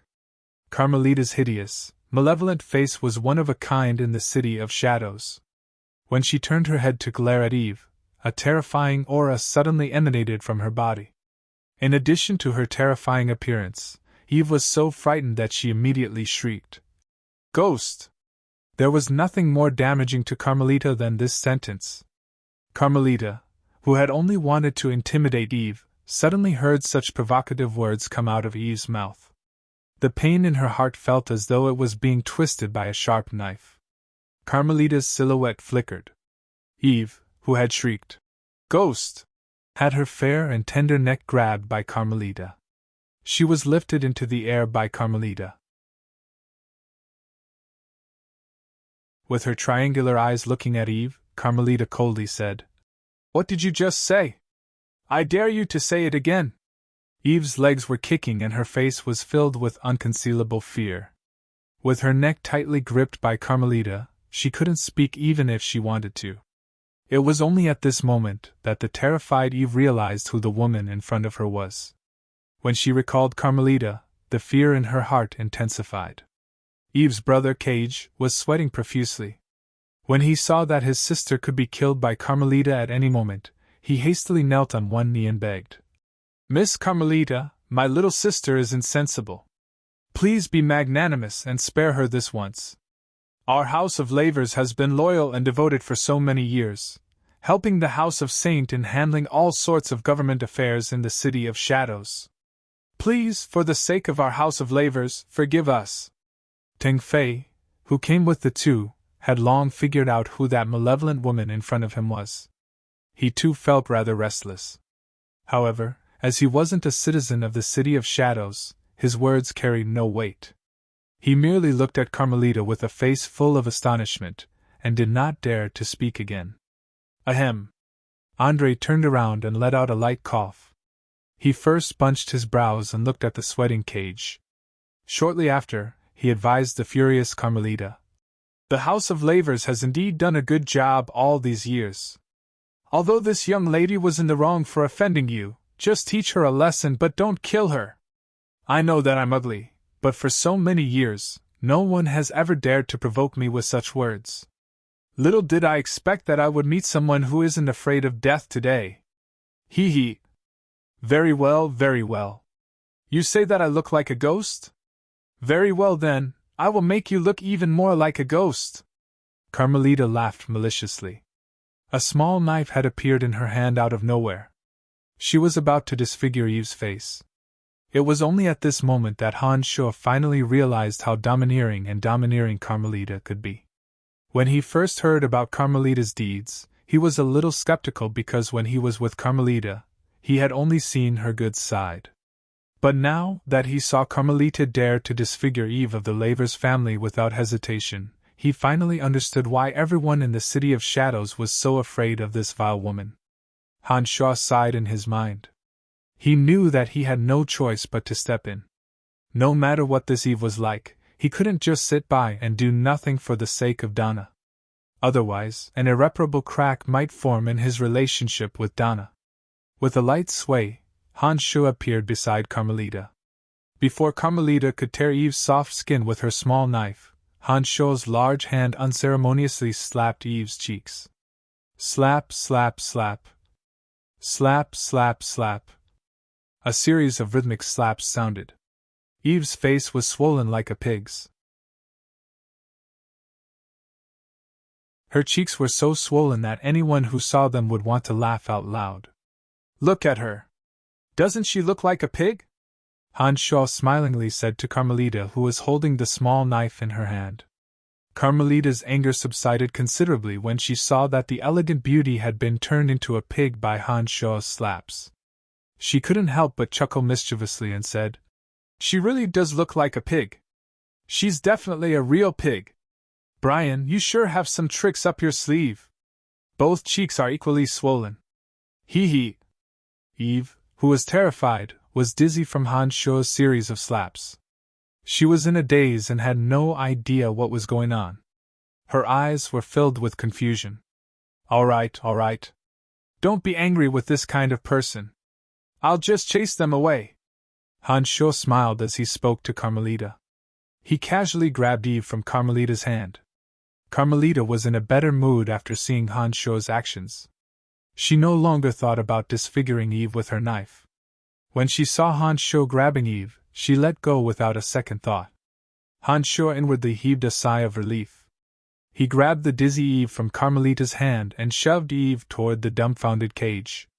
He winked at Cage and angrily said, "The shop has not officially opened. Everyone, please forgive me for not seeing you off." Cage was startled by Han Shuo's loud shout. He hastily reached out to support the stumbling Eve. He looked at Han Shuo with a strange expression and pulled Eve out of the shop without looking back. Ting Fei stared blankly for a moment. He gave Han Shuo a friendly smile and followed Cage out of the shop. Not long after the three left the Celestial Pearl Pharmacy, Eve seemed to have finally woken up from her daze. Immediately, she started wailing shrilly. She seemed to have discovered that her head had been disfigured. She cried miserably and mumbled something incomprehensible. Han Shuo listened attentively for a moment, and heard that she was going to kill him. He couldn't help but sneer in his heart. What a brainless woman. She doesn't even know that I saved her. It was only after the three had left that Andre turned to look at Han Shuo approvingly. A character like him who could summon the wind and summon the rain in the City of Shadows, of course he could see the real meaning behind Han Shuo's whipping of Eve.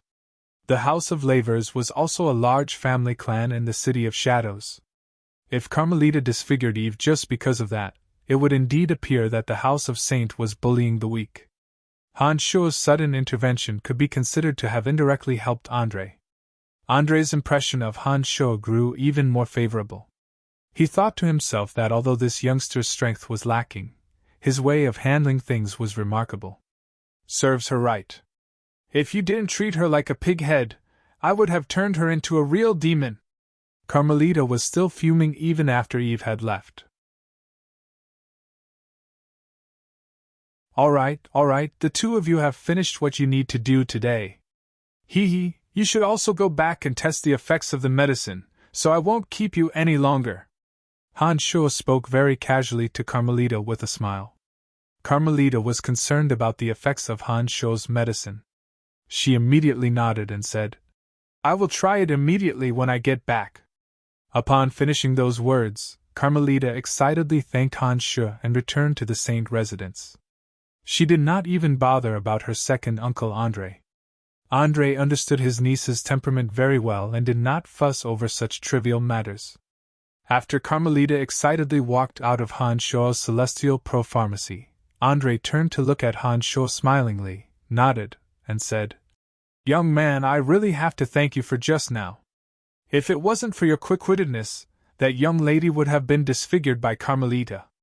If that were to happen, although our House of Saint is not afraid, it would still be somewhat troublesome. We would definitely be accused of bullying the House of Lavers. When I first arrived on Elysium, Miss Donna of the House of Lavers had been very kind to me. Although those people might be prejudiced against me, for the sake of Donna, I couldn't just stand by and watch them die. You don't have to thank me or anything. I just did it to make myself feel guilty." Han Shuo sincerely told the truth. He did it for himself and had absolutely no intention of thinking about Andre or the House of Saint. However, after hearing Han Shuo's words, Andre was even more impressed by Han Shuo. He repeatedly said, "Very good, it is a virtue to be grateful. It is very rare for you to remember this. Carmelita did not misjudge you this time. Right, don't worry, I will inform the Patriarch of the House of Lavers. That young man Cage is no fool. He should know that you are doing this out of kindness, and will not cause you any trouble." "I hope so." Before Eve left, she was crying and yelling that she wanted to kill Han Shuo. Although Han Shuo had saved her once, if she did not distinguish right from wrong and only remembered that Han Shuo had beaten her into a pig's head, it would be hard to say if she would encounter any trouble in the future. "All right, no matter what, I owe you a favor today. All right, I'll be taking my leave. Do what you need to do," Andre said smilingly, waved his hand, and left the Celestial Pearl Pharmacy. After Andre and Carmelita left, more and more people came to stroll around. However, as the Celestial Pearl Pharmacy wasn't very famous and the medicinal pellets produced by Han Shuo seemed to be exaggerated in their eyes, in addition to the fact that the prices of the medicines were very expensive, no one was willing to spend so many black crystal coins to purchase even the cheapest pellet of rejuvenation. Han Shuo wasn't in a hurry. He believed that with Carmelita's help and Andre's help, the medicinal pellets he meticulously refined would one day become popular. And he was certain that that day wouldn't be too far away. In order to thank Carmelita for her help, Han Shuo refined a few medicinal pellets that could expel the toxins from her body. If those medicinal pellets could improve Carmelita's condition and bring some changes to her ugly skin, given how active she was in the City of Shadows, the name of the Celestial Pearl Pharmacy would be known sooner or later. The gods that came and went would be scared away by the outrageous prices after taking a stroll around Han Shuo's shop. Some of them who could afford to buy the medicine were unwilling to spend the money as they did not know the efficacy of the medicine. Therefore, for 5 days in a row, although there were many people who came to look at the medicine, not a single one of them spent the money to buy it. Han Shuo calmly rested in the great hall on the first floor, secretly observing the movements of those around him. Occasionally, he would explain things to others, passing his days in a carefree and unfettered manner. On this day, a beautiful woman arrived at the Celestial Pearl Pharmacy. She had shoulder-length brown hair, black eyebrows, bright eyes, a straight nose, plump, bright red lips, and a pair of long, slender legs. She exuded an elegant and refined temperament. She wore sky-blue, tight-fitting combat clothes that accentuated her alluring figure.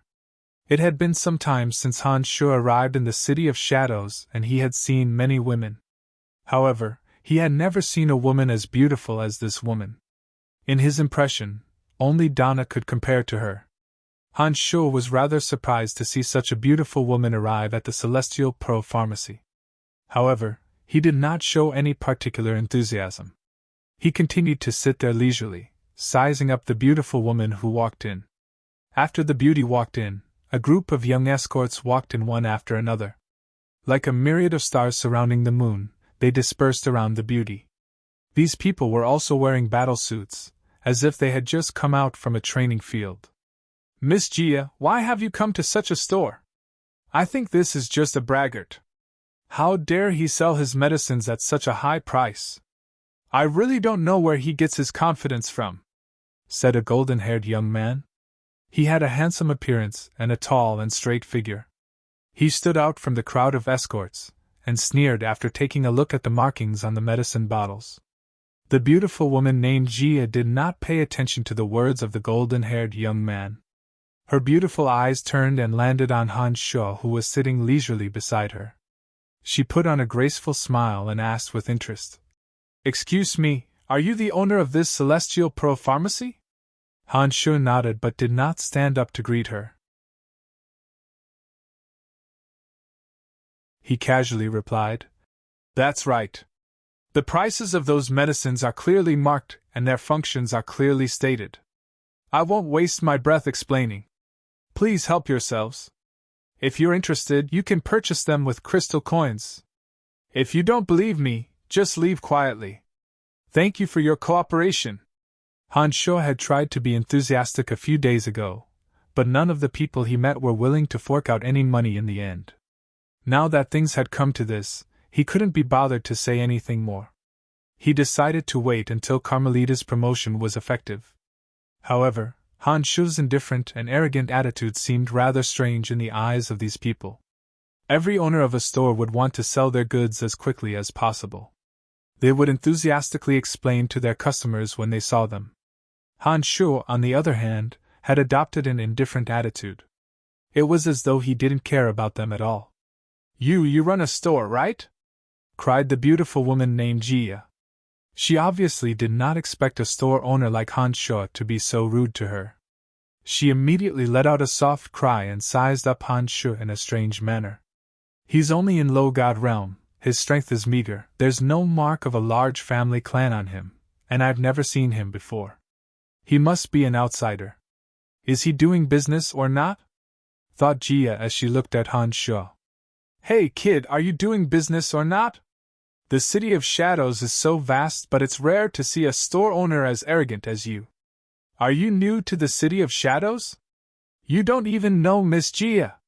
Haven't you heard of the Kinson family? The golden-haired protector shouted in displeasure when he saw Han Shuo's arrogant attitude. The Kinson family, one of the 5 major family clans. No wonder it's her. After hearing the golden-haired youngster's words, Han Shuo's heart jolted. He immediately recalled Jia's identity. She was the daughter of the patriarch of the Kinson family. She cultivated in fighting aura other than the 12 fundamental energies and possessed late-stage mid-god strength. She was a very famous youngster in the City of Shadows. The reason why Jia was famous was not only because of her beauty but also because she did not cultivate in the energies of death, destruction, and darkness as required by her family clan. Instead, she cultivated in fighting aura, a relatively unorthodox energy found on Elysium. However, her cultivation of fighting aura was fruitful, and she outperformed many of her peers. She had cultivated her fighting aura to late-stage mid-god realm, slightly stronger than Dana, who was a mid-stage mid-god. Furthermore, she was younger than Dana. This was very surprising. In the City of Shadows, Gia was a genius second only to Carmelita. Furthermore, she was slightly younger than Carmelita. No one could tell what kind of future she had. Of course, I have heard of the Kinson family. But this is the rule of my store. The prices and effects are clearly written on it. I don't think I need to explain anything. Well, if you want to buy, then buy. If not, then leave. Don't disturb my business, Han Shuo said unhurriedly. You, how dare you speak to me in such a manner? Do you believe that I will tear down your store? The golden-haired youngster shouted furiously.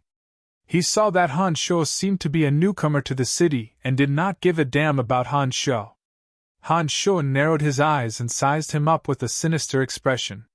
He said, "Why don't you try?"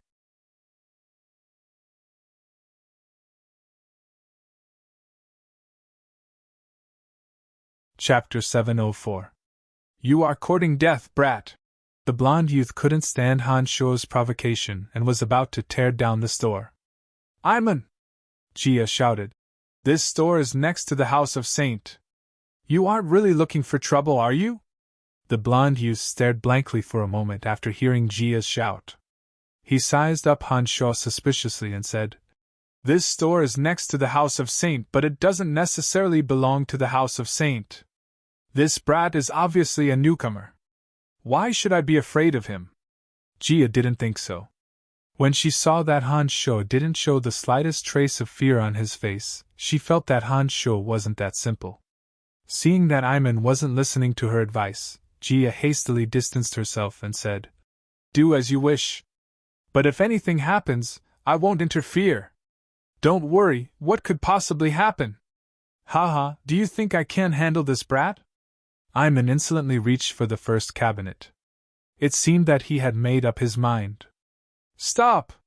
Suddenly, an untimely shout came from outside. In a flash, the green-haired youth Anaito, who had previously detained Han Shuo, entered the celestial secret pharmacy with a team of divine guards under Erebus. After entering, Anaito first greeted Han Shuo in a friendly manner. Shortly after, he gazed at Iman with cold eyes and asked, "Young Master Iman, what are you doing here?" Anaito, who had almost destroyed the cabinet, did not expect that divine guards from the Third Corps would suddenly appear at such a critical moment. After staring blankly for a moment, he forced a smile and replied, "Nothing much, just looking around. The City of Shadows has its own rules.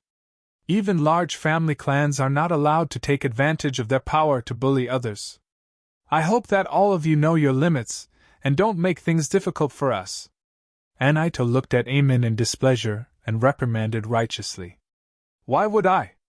Iman put on a fawning smile and repeatedly said that he was only here to look at the goods. "I hope so." Anaito nodded. Shortly after, he turned to Han Shuo and said smilingly, "We are not far away. If anything happens to the store, just give us a shout." After finishing those words, Anaito coldly swept a glance at Iman, bowed slightly to Jia, and left the Celestial Pearl Pharmacy with that group of Divine Guards. Anaito was a squad leader of the 3rd Corps of Divine Guards under Erebus. He could also be considered as a member of the House of Saint. He was aware of the friendly relationship between Han Sha and Carmelita. Fearing that Han Sha would hold a grudge for what had happened in the past, Anaito had made a special trip to apologize. Even though Han Sha had said that it was fine, Anaito was still rather uneasy. Recently, he had taken the liberty of leading a team of Divine Guards to watch over this place. Han Sha knew that Annette was nearby and understood that Annette was trying to curry favor with him. That was why he was not afraid of Ainan's threat at all.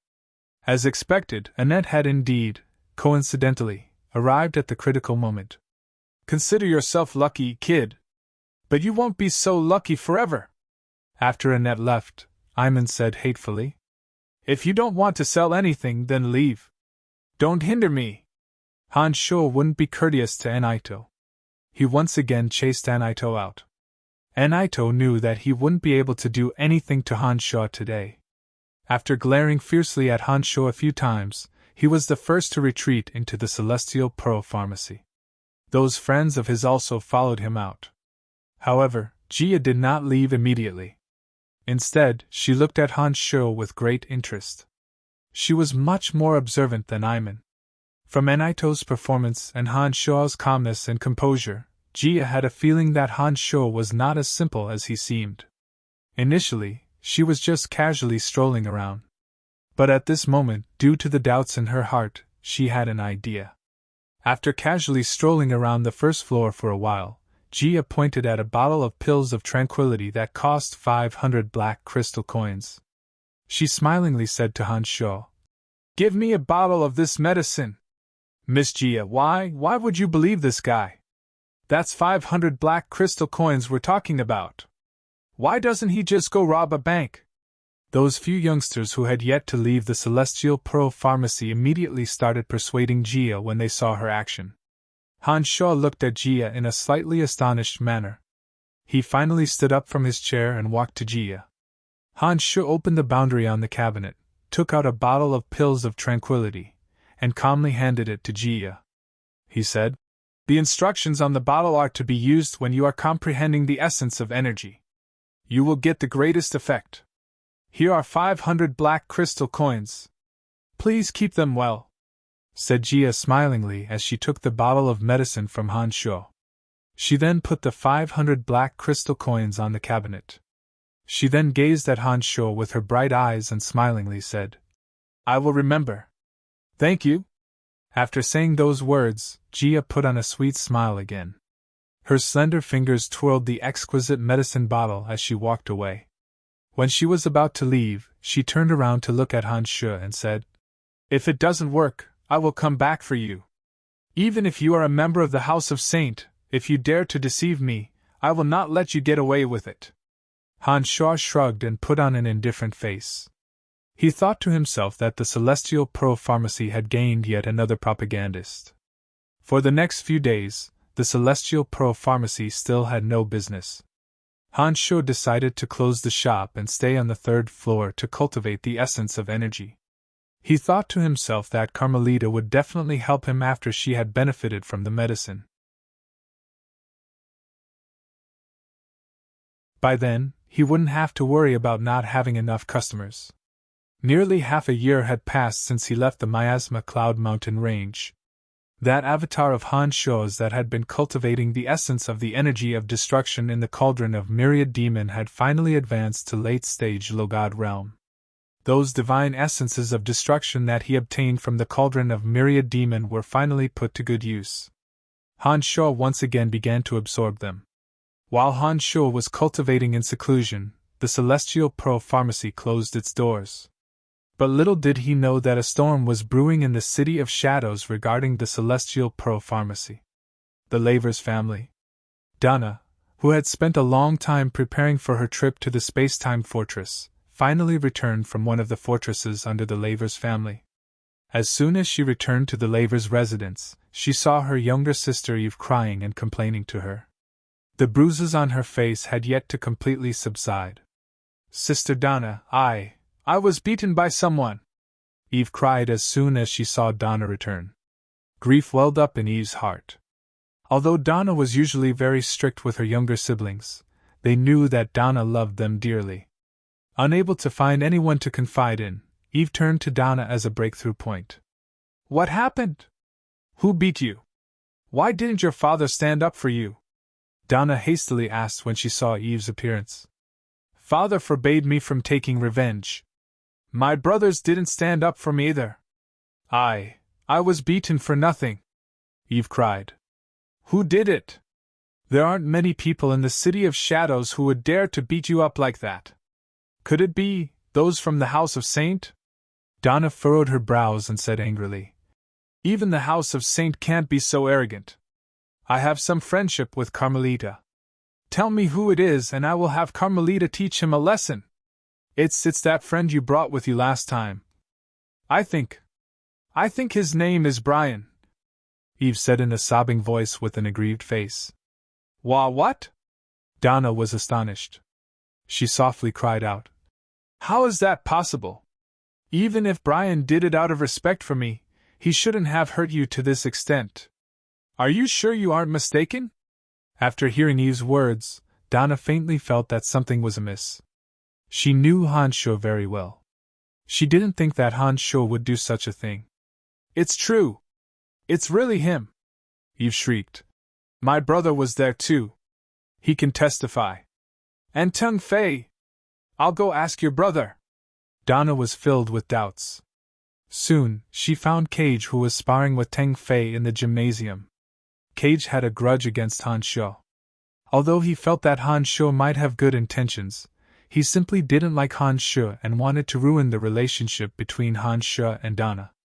When Donna asked him about it, Cage distorted the truth and told the whole story to Donna. Originally, it was Hanshaw who saved Eve. But when Cage heard about it, he made it sound like Hanshaw was bullying Eve by taking advantage of his friendship with Carmelita. Cage didn't dare to accuse Carmelita of any wrongdoing, so he pushed all the blame onto Hanshaw. When those words came out of Cage's mouth, Hanshaw became an unforgivable, despicable, and unforgivable villain.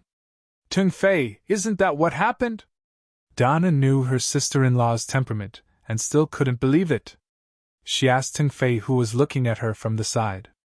She thought that Tung Fei had nothing to do with this matter and would report the truth fairly. Unfortunately, Tung Fei subconsciously thought of Hanshaw as a rival for Donna. Plus, he had a good relationship with Cage, so naturally he would help Cage. Under Donna's questioning, Tung Fei didn't say much and only nodded affirmatively. Seeing that Tung Fei also confirmed it, Donna more or less believed it. Anger appeared on her face as she murmured softly, I didn't expect him to be such a person. Because of a small matter in the gymnasium, he actually did such a thing to Eve. No matter what, Eve is still my sister. How could he not give me face? Donna muttered to herself as she slowly walked out of the gymnasium. Seeing the anger on Donna's face, Cage and Tung Fei exchanged meaningful glances. Immediately, the two were in a good mood and their battle strength seemed to have increased significantly. On the other side, in the Kinson family, in a secret chamber in her boudoir, Jia, who was carefully comprehending the power of fighting aura, suddenly woke up from her meditation. She waved the silver longsword in her hand and the entire room was filled with a dazzling radiance, as if thousands of stars were shining at the same time. It was so dazzling that one couldn't open their eyes. When the radiance faded, Jia stood up with a smile on her face and carefully put away the long sword. Her bright eyes suddenly focused on a medicine bottle on the floor of the secret chamber. With a wave of her hand, the medicine bottle marked with the pill of tranquility fell into Jia's palm. Her bright eyes were filled with surprise as she murmured, Pill of tranquility! What a miraculous medicine! It actually helped me increase my fighting aura condensation rate by another level. 500 black crystal coins is so worth it. Soon enough, Jia walked out of the secret chamber and hastily arrived at a secluded courtyard. As soon as she entered, she shouted, Mother, give me 100,000 black crystal coins. I need them urgently. Bess, the beautiful woman who was as beautiful as Gia but with a slightly more mature charm, looked at Gia in astonishment. She knitted her brows and reprimanded. What have we been teaching you? Our House of Kinson is a prestigious family clan in the City of Shadows. You have to remember some basic etiquette. Yes, mother. Quickly give me 100,000 black crystal coins. I really need them urgently. Gia pulled Bess's arm in a coquettish manner and yelled. 100,000 black crystal coins is not a small amount. It has to be recorded in the family accounts. You silly girl, I have given you so little pocket money. What exactly do you want? Tell me clearly, Bess said impatiently as she straightened Gia's hair. It's like this. A new shop has just opened in the city. It's called the Celestial Pro Pharmacy. Gia knew that her mother would not let her go if she did not explain clearly. After a long while, Bess cried out in surprise and said, Is it really as miraculous as you said? Of course, mother. Don't you trust your daughter? I have used it myself. I know very well how much that medicine has helped me. Really, 500 black crystal coins is just too cheap. We have to buy it while the other family clans still don't trust that pharmacy. This is no longer just about the value of crystal coins, Gia said hastily. Come, I will go with you. I have nothing to do now anyway. After hearing Gia's words, Bess understood that if Gia was telling the truth, those medicines could be an opportunity to improve the overall strength of the family clan. She immediately took out some crystal coins and left the House of Kinson with Gia. Saint Residence. On this day, Carmelita walked out of her gymnasium. Miss, your face, your face! The plump woman, Karena, suddenly cried out in surprise when she saw Carmelita. She pointed at Carmelita with an expression of disbelief. Carmelita's originally oddly colored and bumpy skin had become a lot fairer and smoother. This transformation made her look less ferocious and ferocious. Although she was still very ugly, her appearance was more acceptable than before. I know. Carmelita repeated those words incoherently. After taking a few steps, she took out a small mirror and looked at herself. Then, she raised her head and laughed delightfully. Miss Carmelita, you have changed a lot. The divine guards and maids exclaimed softly. Hey, you little girl, why do you seem to be different? Oh, you seem to have turned fairer. How did you become fairer? How is this possible? A few aunties exclaimed softly. Waha! Wahahaha! I am not dreaming! Carmelita shrieked continuously as she ran out of the Saint residence. Andre, who was handling family matters at the top of a building, was attracted by Carmelita's shouts. When he lowered his head to take a look, Andre's body trembled. His face was filled with shock as he said, It actually worked! Andre immediately put down the administrative matters in his hands and flew towards Carmelita. One day, Hans Shaw, who was cultivating in seclusion on the third floor of the gymnasium, suddenly heard a commotion outside. He unfolded his consciousness and discovered that nearly 100 people had gathered outside the Celestial Pro Pharmacy. Those people were yelling, Open the door! Open the door! We want to buy the divine medicine.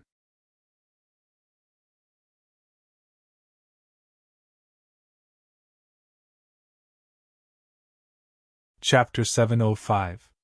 Hans Shaw was startled by the sudden arrival of the crowd and the clamor. But soon after, he realized the source of the noise. With a face full of joy, he happily walked down from the gymnasium and opened the doors of the Celestial Pro Pharmacy that had been tightly shut for a long time. Standing in front of the Celestial Pro Pharmacy were many people that Hans Shaw recognized. For example, Carmelita, whose skin had turned slightly fairer, Andre, who was all smiles, Gia, who came to purchase a bottle of pill of tranquility, Dana, and several youngsters from the Lavers family. However, most of them were people Hans Shaw didn't recognize. They were people of all ages and were dressed in gorgeous clothes. They were chatting with Carmelita, Andre, and the others in soft voices. A few gods, who were obviously not of high status, surrounded those people and shouted, "Open the door! Open the door! Damn it, why are there so many people all of a sudden?" Gia, who was among the crowd, complained in a low voice. "We didn't want the news to spread, but that last Carmelita is too eye-catching. Her appearance is unique in the entire City of Shadows. The sudden change in her skin is simply the most eye-catching advertisement for the Celestial Pearl Pharmacy. On top of that, she has been telling everyone she meets. Who wouldn't know that the change in her skin originated from the Celestial Pearl Pharmacy?"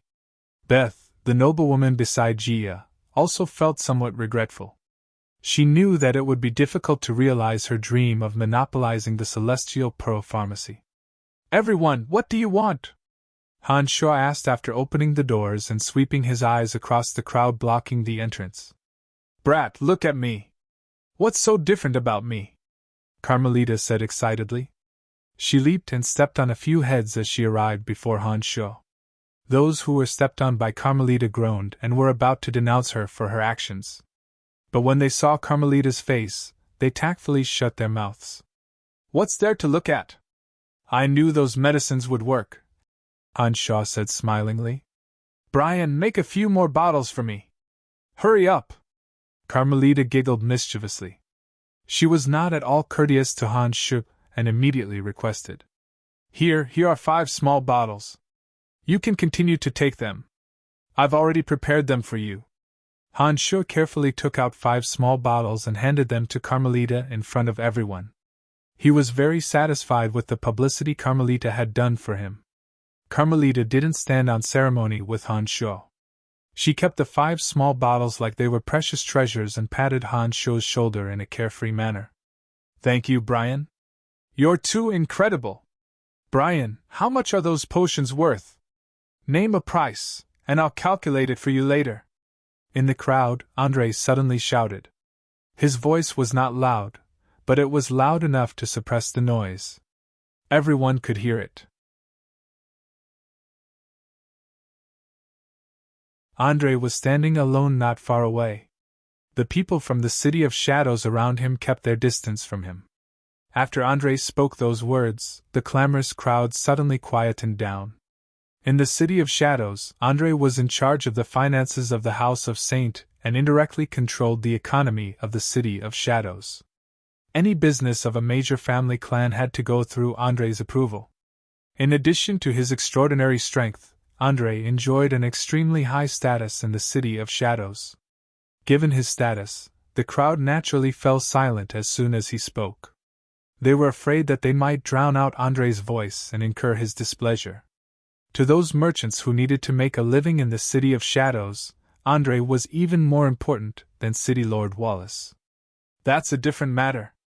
Carmelita and I are good friends. I personally refined these potions for her.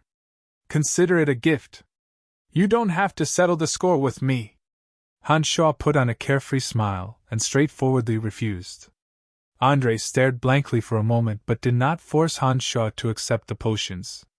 He nodded with a faint smile and said, "All right then, I'll sell all the potions in your shop that can be sold to me at the price you set. That won't be a problem, right? How can we do that? We have waited for so long. How can we sell them all to you? Even the House of Saint shouldn't be so overbearing. This is a legal transaction. You can't sell them separately or first come first serve. We have waited for so long.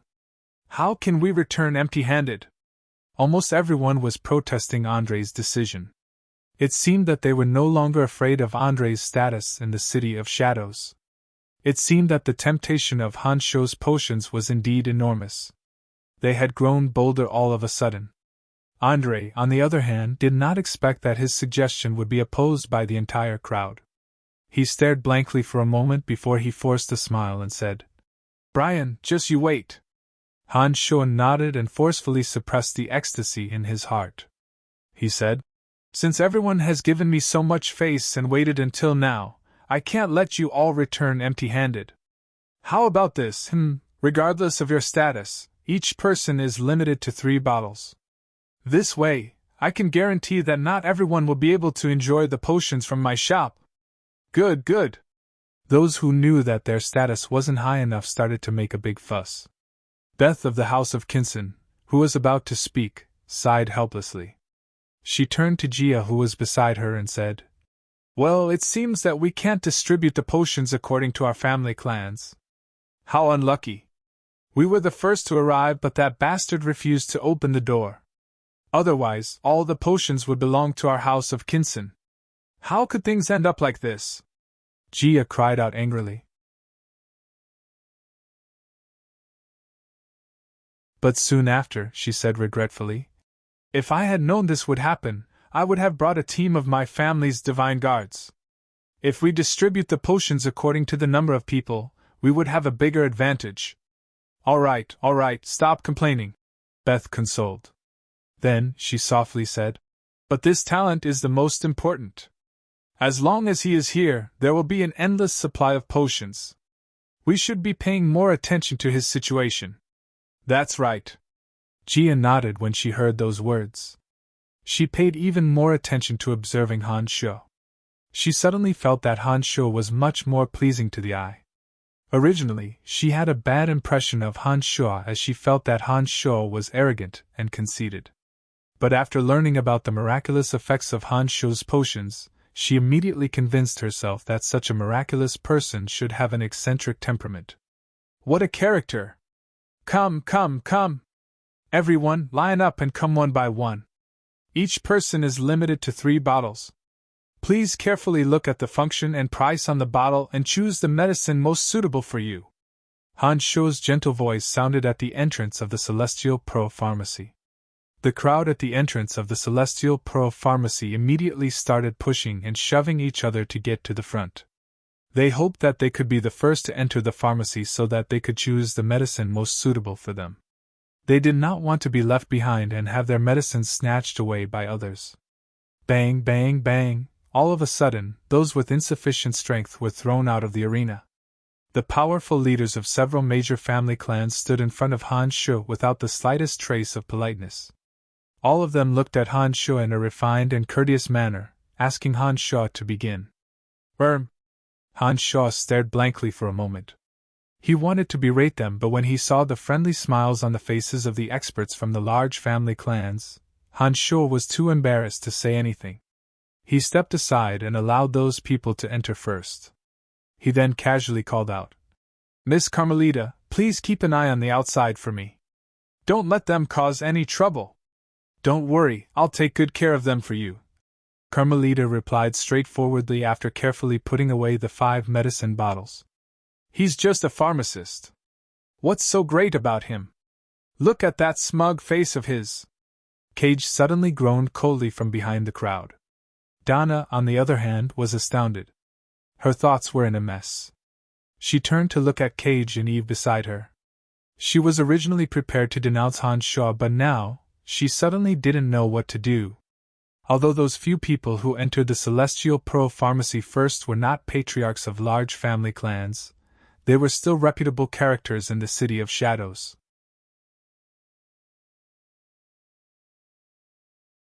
Just like Andre, they had high status and prestige in their family clans. Judging from their behavior, Donna believed that they would be willing to offend the House of Lavers in order to establish a good relationship with Han Sho. Not to mention that the vile woman of the City of Shadows, Carmelita, was among the crowd. Even the illness that had plagued Carmelita for many years might be cured.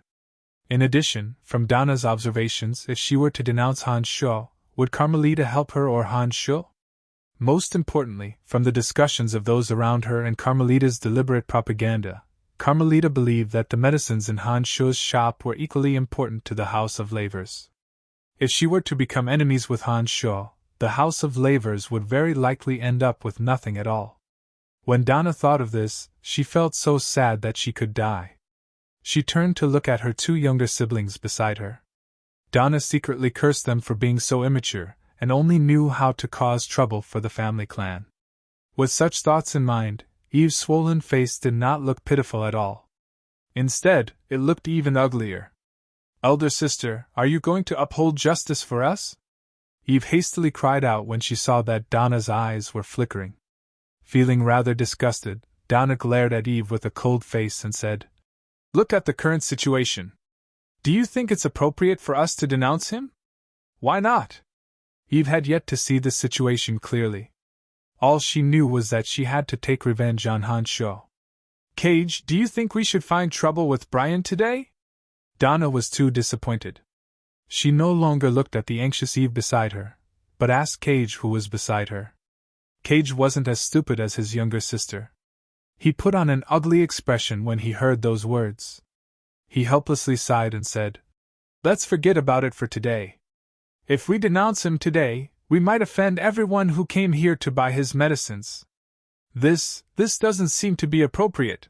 Then why are you all still here? Get out of here!" Donna cursed softly. She turned around and was about to leave. However, she was smiling bitterly in her heart. "Brian, oh Brian, you really are something.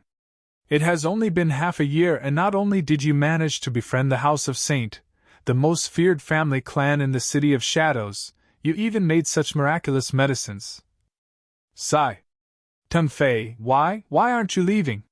Suddenly, Cage looked at Teng Fei, who was standing motionless beside him, and asked in a puzzled manner, "You guys go back first. I will buy a few bottles of medicine later and see if they really have that effect." Teng Fei put on a faint smile and said gently.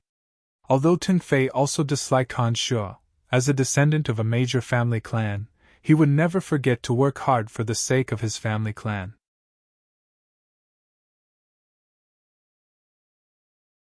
If those medicines in Han Sho's shop really had that effect, Teng Fei would discard his personal feelings and do everything in his power to obtain those medicines. If you were as sensible as Teng Fei, such a talent wouldn't have slipped away from our House of Lavers. Think about it, if those medicines could only be used by our family clan, how great would it be for our House of Lavers? Donna sighed and left in disappointment. You actually believe in that fella's medicine?" Eve asked Teng Fei in a low voice. "So many people have gathered here for his medicines. There are many experts from major family clans in the City of Shadows here. I believe that their judgment is correct. Although I don't really like that fella, I have to stay for the benefit of my family clan." "I'm sorry!" It wasn't like Teng Fei liked Eve. Just like how Donna looked down on Eve, Teng Fei also looked down on this brainless woman from the bottom of his heart. You actually said that. I'm so disappointed. Brother, let's go." Eve dragged Cage and left in a huff. This time, she hated Teng Fei as well. Brainless woman! If you had half of Donna's intelligence, that fella might have become the personal pharmacist of the House of Lavers. Idiot woman, do you really think I care about you? Teng Fei said in a low voice with a sneer after Eve left. Upon finishing those words, Teng Fei squeezed his way to the front in high spirits. He was wondering if he should try his best to build a good relationship with Han Shu and draw a clear line between himself and Cage and Eve as soon as possible so that he would not incur Han Shu's annoyance. The clamor continued. However, under the control of the evil woman, there were no more queue cutting. Those who entered the Celestial Pro Pharmacy came out feeling both happy and regretful. They were happy that they had obtained medicines and regretful that they had only obtained 3 bottles. Before they left, they repeatedly reminded Han Shu that he must leave some for them if he refined any new medicines. Han Shu politely laughed, but did not promise anyone anything. He only watched excitedly as the medicine bottles in the cupboards dwindled and the crystal coins in his hand grew heavier and heavier. Miss Jia, I'm very happy that you did not cause trouble for me. Han Shu greeted Jia with a beaming smile as he collected a bag full of black crystal coins when he saw Jia walking in with a beautiful woman. You! Jia's tender and beautiful face was full of smiles. She pleaded. No matter what, I am your first tester. Can you give me special treatment? No problem. You can choose any 3 bottles and I will give you a 20% discount. What do you think? Han Shu nodded and said in a deadpan manner. Scoundrel! Jia cursed smilingly. She looked straight at Han Shu with her bright eyes and said, You know that's not what I mean. I don't need you to give me a 20% discount.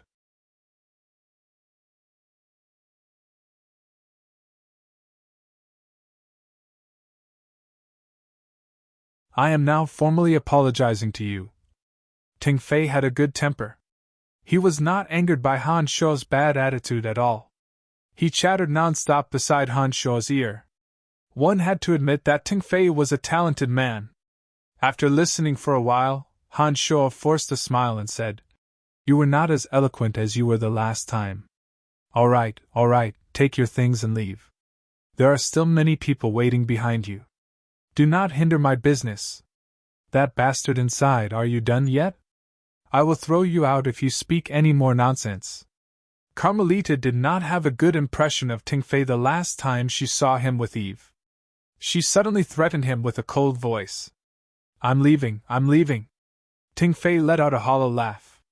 It was obvious that he was a little afraid of Carmelita. He randomly picked 3 bottles of medicine, left behind 800 black crystal coins, and hastily left with a smile.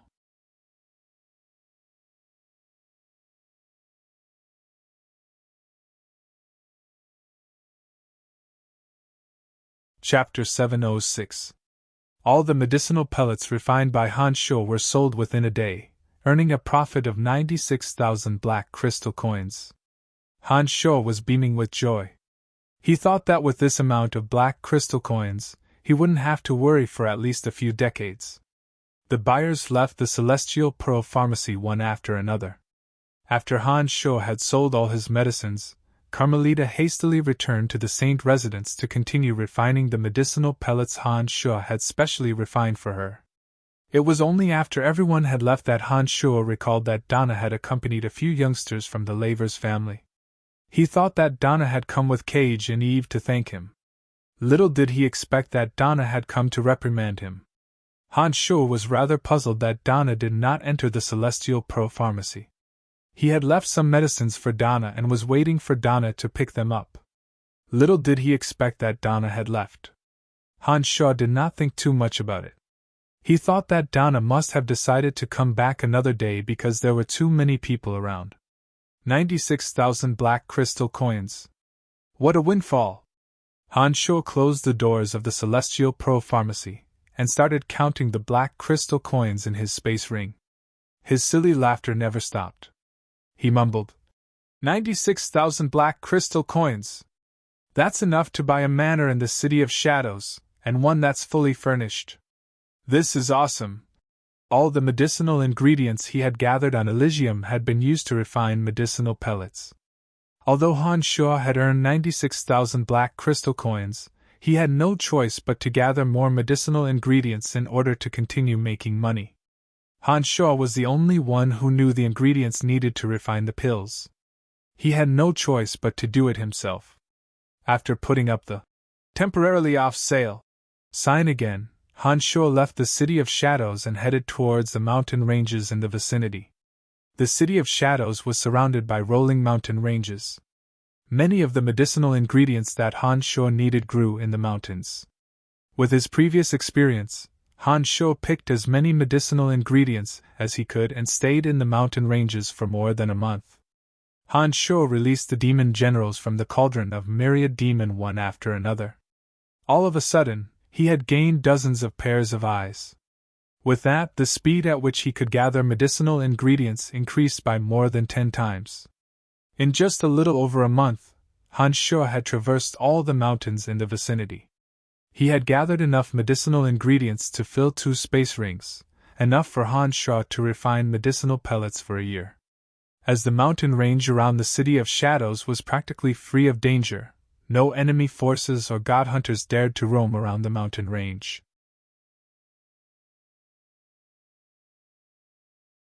During the month or so that Han Shuo collected medicinal ingredients, he had encountered the divine guards of the City of Shadows a total of 57 times. They formed small teams and frequently patrolled the mountain range to prevent large-scale invasions. Many of those divine guards did not recognize Han Shuo. At first, they thought that Han Shuo was very suspicious. But when Han Shuo flashed the badge given to him by City Lord Wallace, all the divine guards immediately became respectful towards Han Shuo. Not only did they immediately apologize to Han Shuo, they would even report to Han Shuo about any anomalies they encountered in the vicinity. They thought that Han Shuo was a member of the House of Saint, A month passed by in the blink of an eye. When Han Shuo returned to his celestial pro-pharmacy, he was dumbfounded. Han Shuo did not expect that his celestial pro-pharmacy would be smashed. As soon as he stepped into the celestial pro-pharmacy, he discovered that all the utensils on the first and second floors had been smashed. The entire set of medicinal bottles and jars that Han Shuo purchased were now in pieces.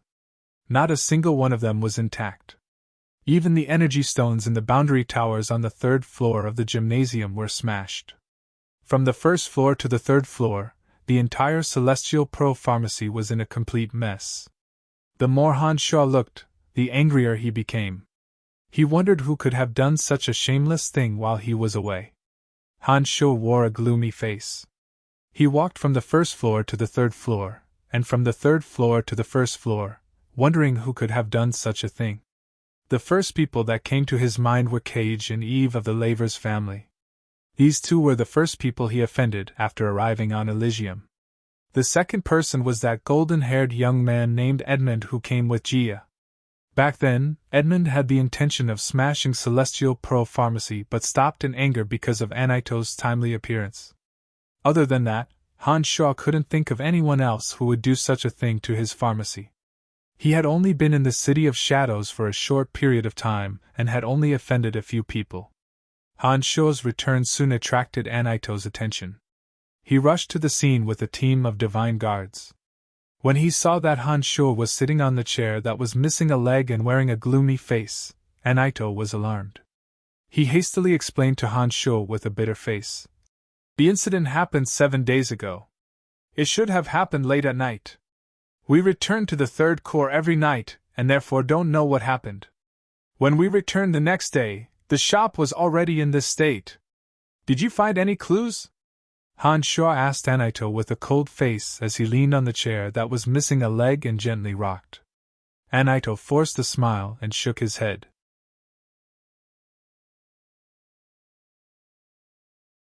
He replied, "We have been investigating for a few days and have not found any traces of anyone. We have no idea who did it. Miss Carmelita has yet to come out from the gymnasium. Lord Andre has instructed us to preserve the scene until someone returns. Therefore, we didn't dare to clean it up. Those who want to curry favor with you also didn't dare to touch this place." Han Shuo believed that if it weren't for Andre's order, those nobles from large family clans who were willing to spend a fortune to purchase medicines from him would be more than happy to redecorate this place. They might even make the place even more magnificent than before it was destroyed. That way, when Han Shuo returned, he wouldn't see the scene before his eyes. "Do you know the identity of that Edmund who came to my shop last time?" Han Shuo asked Anaito with his brows bunched after keeping silent for a moment. "He's a member of the House of Buller. However, that fella isn't a direct relative of the House of Buller. That fella doesn't have much status in the House of Buller. After the incident at your shop, the first person that came to my mind was that fella. I have carefully investigated him and found that he wasn't in the City of Shadows at all during that period of time.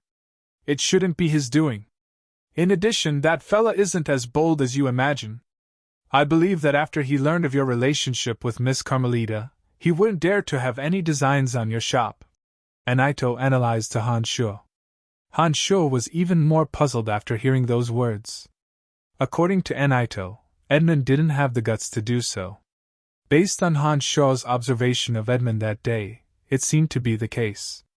If it wasn't Anaito, then who could it be? "All right, thank you." Han Shuo suddenly thanked Anaito after pondering for a moment. Of course. Anaito bowed and smiled humbly. He took the initiative to suggest, "Do you want me to get someone to help you redecorate your shop? I know some people in the City of Shadows who are in charge of such matters. What do you think? Then I'll have to trouble you. Here are 500 black crystal coins. If it's not enough, just ask me for more."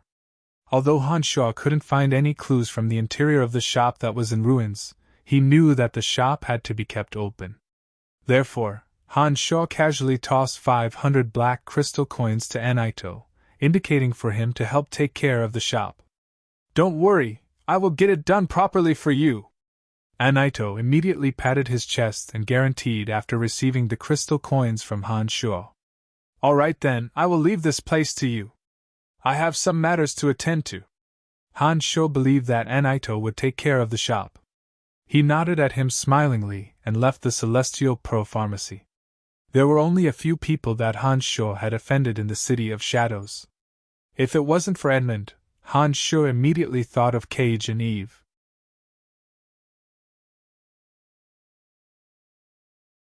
Han Shuo's anger grew even more when he thought of the two. He thought to himself, if it wasn't for me, Eve's face would have been disfigured. Not only did you not thank me in person, you even dared to attack my shop in secret. Do you really think that I'm a pushover? Therefore, Han Shuo went to the laver's residence. The two divine guards from the laver's residence recognized Han Shuo. Han Shuo, who had risen to fame in the City of Shadows, had been the talk of many members of the laver's residence. As soon as the two saw Han Shuo, they immediately recognized Han Shuo. Their attitudes became very friendly and they greeted Han Shuo from afar. Haha, I didn't expect that Mr. Han Shuo is actually an amazing pharmacist. Mr. Han Shuo's medicines have been in a frenzy recently, said the divine guard who had enthusiastically introduced the members of the laver's family to Han Shuo last time with a chuckle. Thank you for your reminder last time. Please accept this small bottle of medicine as a token of my respect. Han Shuo naturally remembered the two cordial divine guards and casually gifted them 2 bottles of pills of rejuvenation. Many thanks, many thanks. The smiles on the 2 divine guards' faces grew even wider. They knew just how valuable the medicine of rejuvenation was in the City of Shadows. The price of a small bottle of pills of rejuvenation was equivalent to 3 years of their salary. It would be strange if they weren't happy. Mr. Han, are you here to look for Miss Donna? Unfortunately, Miss Donna has departed for the Space Dominion. She won't be back for at least a year. The divine guard explained to Han Shuo in a rather regretful manner after he carefully put away the bottles of medicine of rejuvenation from Han Shuo. Han Shuo did not know that Donna had visited the Celestial Pro Pharmacy many times during the period when Han Shuo was away from the Celestial Pro Pharmacy to gather medicinal ingredients. She wanted to ask him about what happened to Eve and at the same time, establish a good relationship with Han Shuo. She also wanted to purchase some medicines from Han Shuo on behalf of the laver's family. Oh? Donna isn't here. Han Shuo started hesitating whether he should enter the laver's residence after learning that Donna wasn't around. After all, the only person that Han Shuo knew in the laver's family was Donna. If Donna wasn't around, it would be inconvenient to talk about many things. Hey! Isn't this Brian? Why aren't you going in? Come, let's talk inside. An untimely voice sounded from a distance. Teng Fei appeared before Han Shuo in the blink of an eye. As though he was very familiar with Han Shuo, he pulled Han Shuo towards the laver's residence. Han Shuo was practically forcibly brought into the laver's residence by Teng Fei. It seemed that it was no longer appropriate for him to leave. Han Shuo had no choice but to follow Teng Fei inside. Donna and her brother have left for the Space Dominion.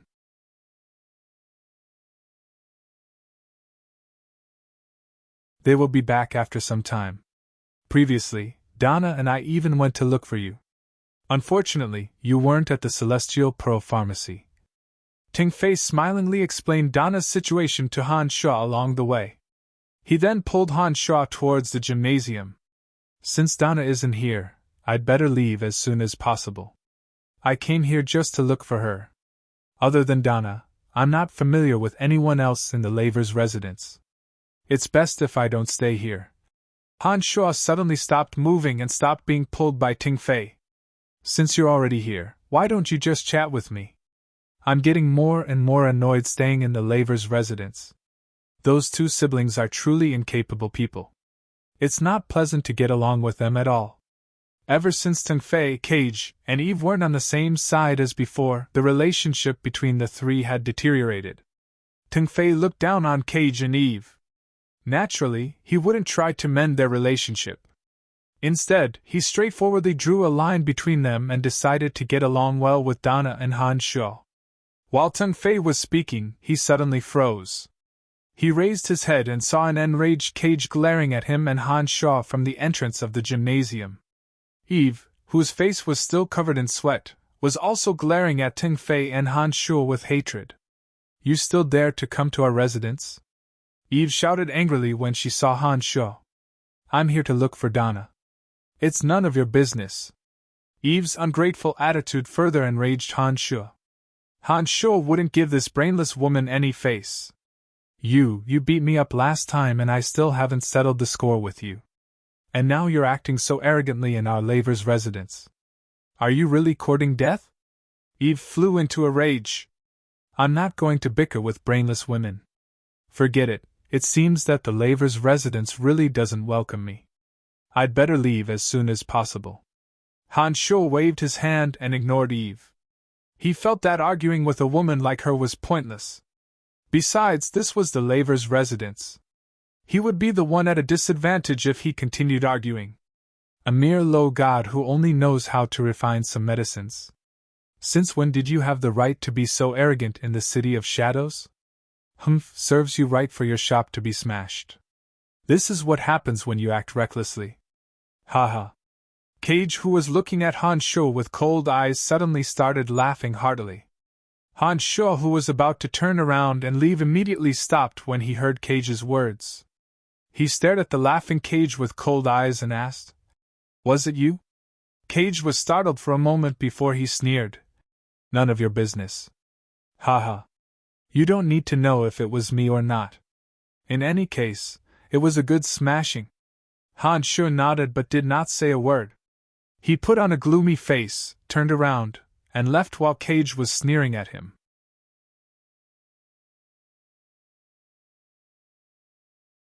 That very night, 3 energy crystal shops owned by Avery of the Lavers family, but actually managed by Cage and Eve, exploded. A total of 7 Lavers family divine guards were injured in the explosions, and energy crystals worth 30,000 black crystal coins were destroyed in an instant. Early the next morning, Cage flew into a great rage when he heard about the incident. He jumped up and down and shouted, "It's him! It must be him! I'm going to settle the score with him!" Upon finishing those words, Cage led a team of divine guards directly under his command and charged straight for Han Shaw's Celestial Pearl Pharmacy without notifying his father Avery.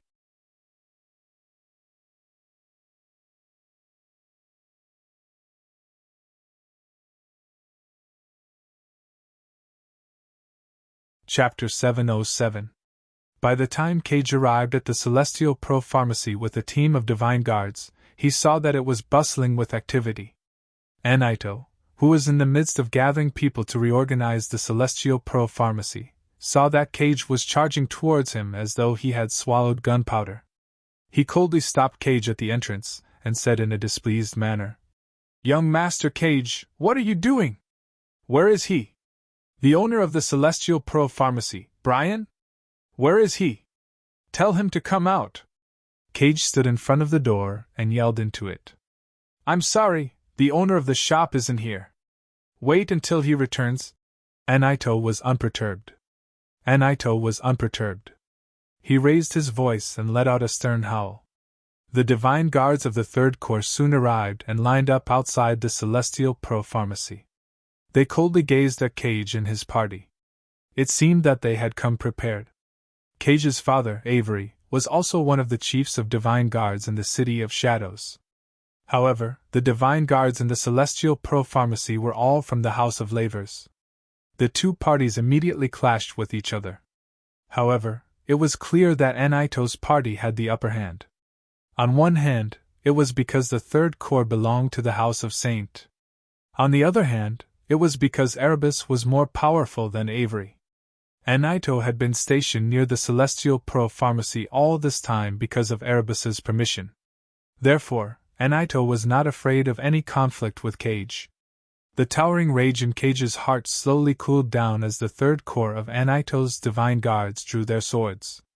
Cage was a little smarter than his sister Eve. He knew that if he were to clash with Anaito at this moment, he would be the one in the wrong. He would not be able to gain any benefits from the fight. Cage forcefully suppressed the anger in his heart, and had no choice but to give up. He left behind a few harsh words and left with his house of Laver's divine guards. His face was dark and gloomy as he tried to figure out where Hanshaw was. "Young master, are we just going to let this go?" one of the divine guards asked angrily. "Of course it won't be that simple. But we don't know where that youngster is hiding.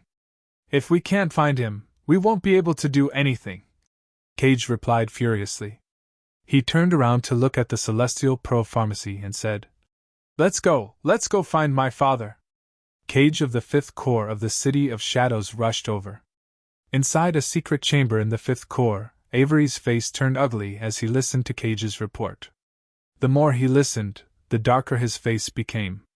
When Cage finally finished, Avery abruptly stood up and gave Cage a tight slap on his face. The slap made Cage stagger a few steps back. Cage covered his swollen cheek and didn't dare to make a sound. He just looked at his angry father with a wronged expression.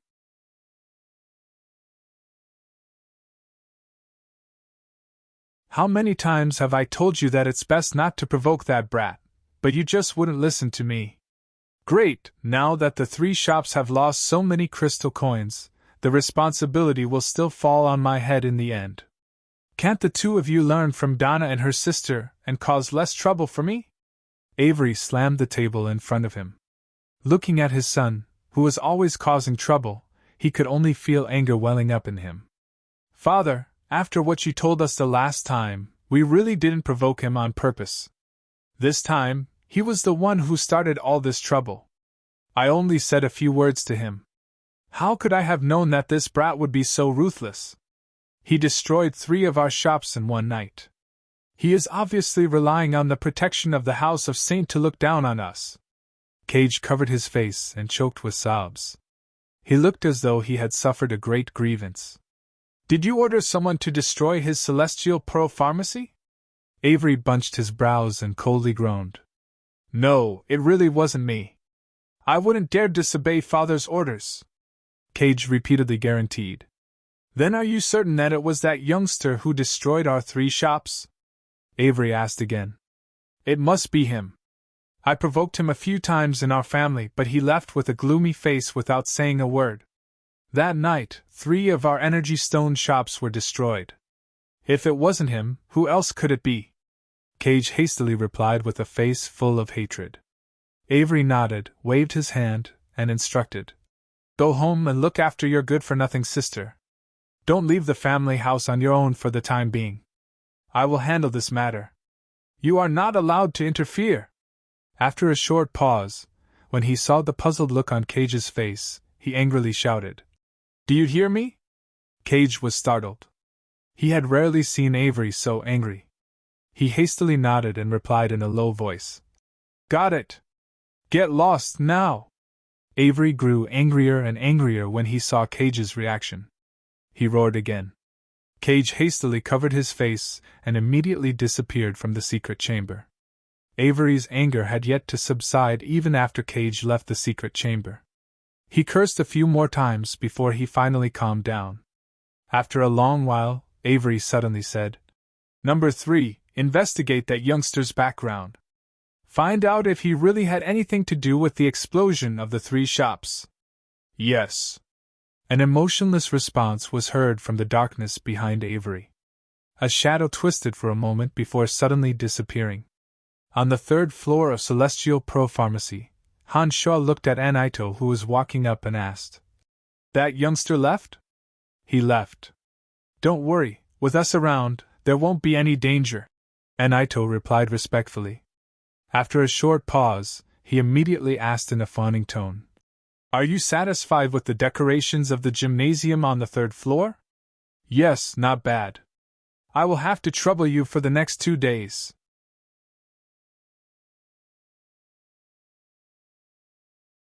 Stop anyone who comes to disturb me. I need some time to refine medicines," Hanshaw instructed. "Rest assured, my lord, we know what to do," Anaito immediately patted his chest and guaranteed. Soon after, he let out a mischievous smile and said, "Our Lord Erebus is also very interested in your medicines. He has entrusted me to order some medicines from you. The price is negotiable. Would you please fulfill his request? Han Shuo had long known that Anaito must have received Erebus's instructions for him to stay in the vicinity all this time. Since Erebus had expressed his goodwill so early on, Han Shuo naturally knew what to do. He immediately smiled and nodded, saying, I know what to do. Please convey my thanks to Lord Erebus. Haha, thank you very much. After hearing Han Shuo's words, Anaito knew that Erebus's instructions would not be a problem. He immediately retreated with a beaming smile on his face. After he came out, he loudly shouted at those who were decorating the second and third floors. Be more attentive, or don't even think of getting a single crystal coin. Han Shuo, who was in the gymnasium on the third floor, shook his head and laughed. He did not have a good impression of Anaito's pretentious attempts to curry favor. However, when he recalled that Anaito was busy doing everything for Han Shuo's sake, Han Shuo did not say much. Who could have destroyed the other two shops? Han Shuo's imagination started to run wild. Of the 3 energy stone shops owned by Avery of the Lavers family, Han Shuo had only destroyed the smallest shop as revenge for Cage's destruction of his Celestial Pearl Pharmacy. When he heard that the other 2 shops had been destroyed in the same way not long after he left, his heart was filled with doubt. He didn't know who had done it. It should be other enemies of the Lavers family, Han Shuo thought to himself. Although he was rather puzzled about the matter, he did not really take it to heart. As time was of the essence, Han Shuo needed to make the best use of his time to refine new medicinal pellets. He did not have the time to care about this matter. At the same time, in an underground secret room covered with boundaries in the largest pharmacy in the City of Shadows, God Swamp, an elderly man with a head full of white hair and a face as translucent as jade was softly asking a person kneeling before him. That person was only a little over a meter tall. His face was covered in wrinkles and he looked like an aged dwarf. His eyes were sparkling with treacherous radiance. Stice, how is it going? The elderly man with a head full of white hair asked softly. Rest assured, master. Everything is going according to plan. Avery has sent people to investigate what happened last night. I believe he will find some evidence to prove that it was that youngster named Brian who did it. Do you want us to launch another attack on the Celestial Pearl Pharmacy?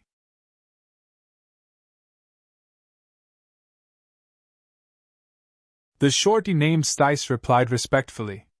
There is no need for that. At this point in time, we can completely stay out of this matter.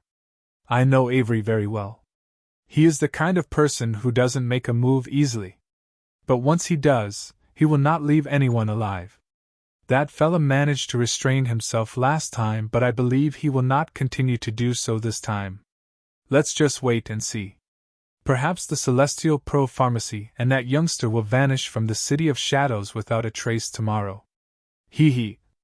About that youngster's medicines, should we? Stice probed. The elderly man with a gentle smile shook his head and softly said, There is no need to complicate the issue. Avery will not make a move. But once he does, not only will that youngster disappear forever, Avery will also know all his secrets about medicines. The House of Lavers isn't an expert in the production of medicines. Even if Avery had obtained those memories, if he wishes for the House of Lavers to reap the greatest benefits, it is only a matter of time before he comes to us. After all, we have a good relationship with the House of Lavers and we are the largest pharmacist in the City of Shadows. Who else can he look for but us? Master is wise. Stice did not say anything else but sincerely flattered the elderly man. The white-haired elderly man waved his hand and gestured for Stice to leave. After Stice left, the elderly man fiddled with a piece of dried bone in his hand and muttered, If the House of Saint takes their anger out on Avery because of this matter, it would be ideal if the 2 family clans start a war. The elderly man gently caressed the dried bone in his hand. His face was filled with love as he said, Chrissy, my child, you will not die in vain. At dusk, Avery was sitting at the top of the tallest building in the 5th Corps. He squinted his eyes as he gazed at the colorful sunset. He was holding a wine glass in one hand and a bottle in the other. He was pouring himself a drink and did not seem to be bothered by the explosion that happened in his shop. Something bad is going to happen. His lordship always does something crazy every time he drinks, said a few divine guards of the Fifth Corps. They could vaguely see what Avery was doing on the top of the tall building. They shrunk their necks and said in low voices, "I wonder which fella is going to be the unlucky one. His lordship, when he's drunk, tends to disregard everyone's feelings. We have to be more careful not to make his lordship unhappy, lest we get implicated," said another divine guard in a low voice. Although the sunset was beautiful, it was eventually covered by the darkness of the night. When the sky was completely dark, there were 8 empty bottles beside Avery. His eyes were rather dazed, as though he had fallen asleep. He was lying on a chair and looking at the sky with his eyes narrowed.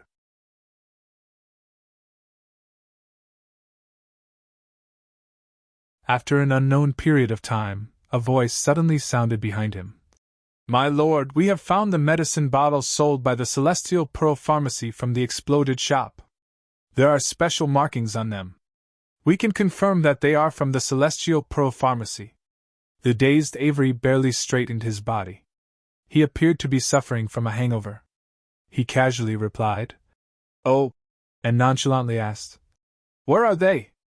"Still at the Celestial Pearl Pharmacy," replied the person in the darkness. Avery nodded, turned his back to the person, and waved his hand. He instructed, "Go to the laver's residence, and keep an eye on those 2 good-for-nothings. Don't let them leave the laver's residence without my command." "Yes, my lord," the dark figure replied straightforwardly and left without making a sound. Avery rubbed his eyes, gulped down the last mouthful of wine in the glass in front of him, lay on the chair, and fell into a deep sleep. When it was late at night, a phantom flew out from his body like a wisp of a ghost and headed straight for the Celestial Pearl Pharmacy. On the 3rd floor of the Celestial Pearl Pharmacy, Hans Shaw had temporarily used the gymnasium as a pellet refinement room. The 9 tessellation cauldron was like a throbbing flame. It was constantly spinning in front of him.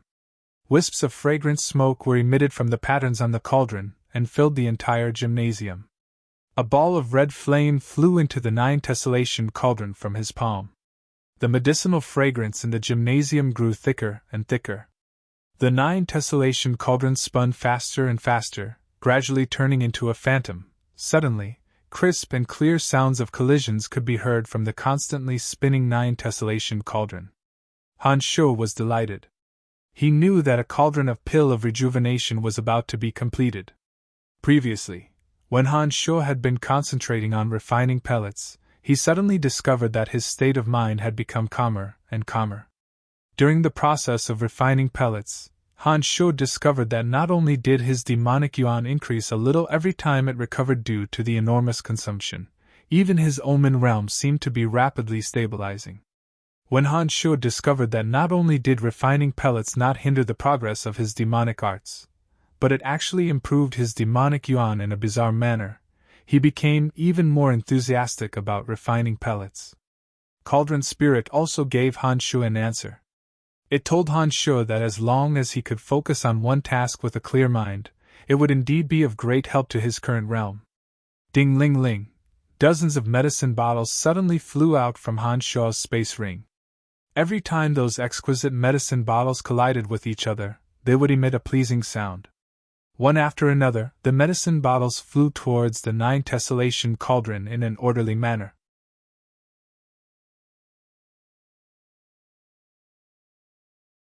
Hans Shaw flicked his index finger, and a sparkling medicinal pellet flew out from the 9 tessellation cauldron and accurately landed in one of the beautiful medicine bottles. The medicine bottles loaded with medicinal pellets would immediately land on the ground next to Hans Shaw. Then, the rich medicinal fragrance in the gymnasium would fade a little. Hans Shaw was already very familiar with the process. One medicine bottle after another flew out, and medicinal pellets landed next to Hans Shaw with a flick of his index finger. In just a short while, there were already 40 medicine bottles next to Hans Shaw. When there were a total of 49 medicine bottles next to Hans Shaw, the 9 tessellation cauldron steadily returned to Hans Shaw's palm. It gradually shrunk until it was the size of a palm before disappearing. At this moment, Han Shaw's 5 fingers moved. His space ring began to shine and the 49 medicine bottles next to him disappeared one after another. Han Shaw took a deep breath and calmed his mind. He began to recover the demonic yuan in his body. This was a good method Han Shaw had recently discovered to increase his demonic yuan. Therefore, he was very attentive. Suddenly, Han Shaw, who was calmly recovering the demonic yuan in his body, felt his hair stand on end. The feeling came so abruptly that it made all the hair on his body stand on end. Han Shaw immediately tried to sense the surroundings with his consciousness but couldn't discover anything out of the ordinary. He then released 2 demon generals from Cauldron Spirit and had them land outside the Celestial Pearl Pharmacy to secretly observe everything. Anaito and his divine guards were in a building not far from the Celestial Pearl Pharmacy. Han Shaw could see that Anaito and his divine guards were still operating. Han Shaw felt a little relieved when he knew that Anaito and his divine guards were still active. Han Shaw's demon generals continued to observe from afar but didn't discover anything out of the ordinary. However, the sense of crisis in his body didn't subside. After a while, Cauldron Spirit anxiously transmitted, "There's an enemy. Although his strength isn't that great, he is much stronger than you. He's here." A shadowy figure appeared soundlessly. By the time Han Shaw sensed the shadowy figure approaching him, it was already too late. The surrounding darkness seemed to have condensed into a mass of air and rushed towards Han Shaw's body. He suddenly found it difficult to move. "Deploy the invincible omen body!" Cauldron Spirit suddenly shouted in Han Shaw's consciousness. Han Shaw, who turned pale with fright, immediately deployed the invincible omen body that he had recently become very proficient with. The next moment, an irresistible force suddenly rushed into Han Shaw's body. A loud rumble came from within his body. Intense pain instantly flooded Han Shaw's nerves.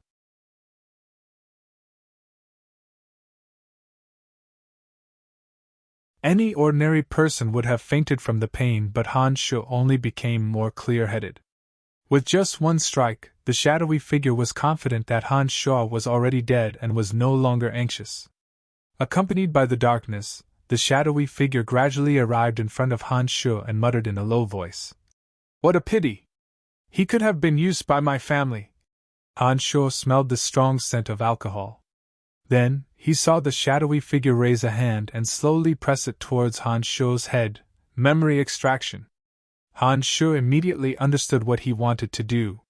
Shadow's strength was beyond Han Shaw's imagination. Han Shaw didn't have the slightest confidence in defeating him. Even with the invincible omen body's defense, Han Shaw knew that his demonic body was severely injured. He wasn't on the same level as that person. Seeing that the hand was about to land on his head, Han Shaw steeled his heart and made a prompt decision. He immediately activated the blood essence in his demonic infant. The meridians in his body were severed. A mist of blood immediately gushed out from his body and shrouded his entire body. "Ha!" the shadowy figure softly cried out. He suddenly lost track of Han Shaw after his hand fell. He became anxious and quickly flew around every corner of the Celestial Pearl Pharmacy. However, he still couldn't find any trace of Han Shaw. He immediately started searching further away from the Celestial Pearl Pharmacy.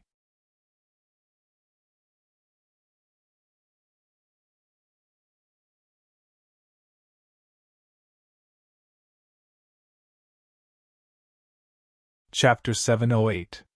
Deep into the night, outside the City of Shadows. In the middle of a man-eating shrub, a black shadow suddenly appeared with a bang sound.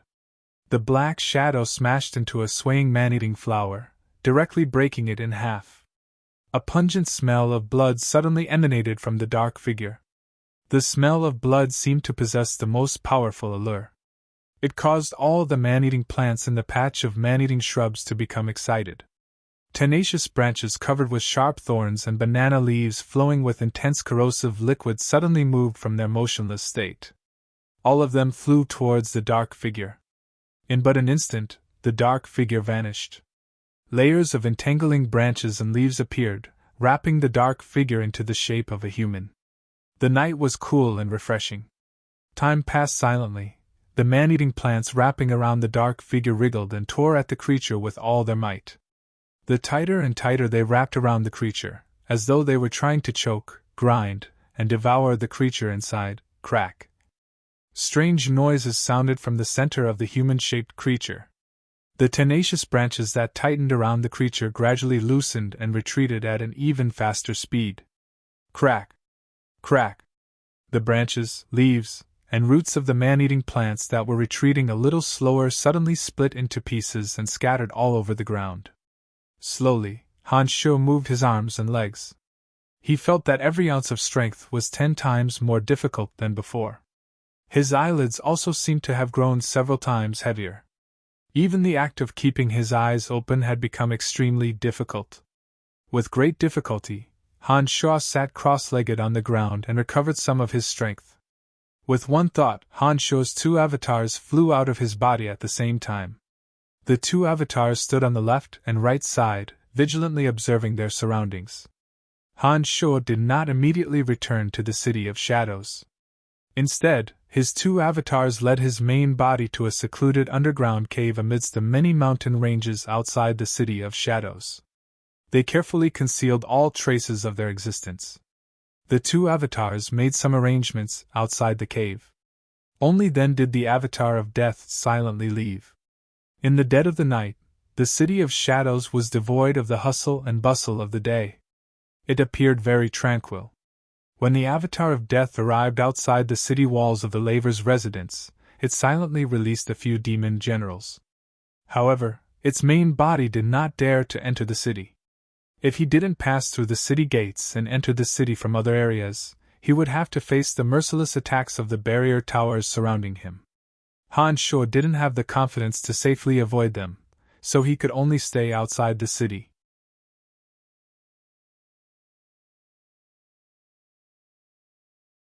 The incorporeal demon generals could pass through the barrier towers that targeted physical attacks.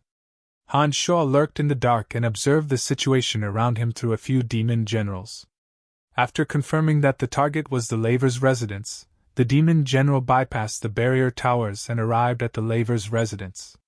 The boundary inside the laver's residence was even more detailed, but it was not strong enough to prevent the demon generals from entering.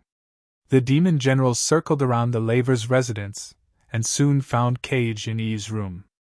2 demon generals hid there, and secretly observed the duo's every move. "Brother, why doesn't Father allow us to leave the laver's residence?"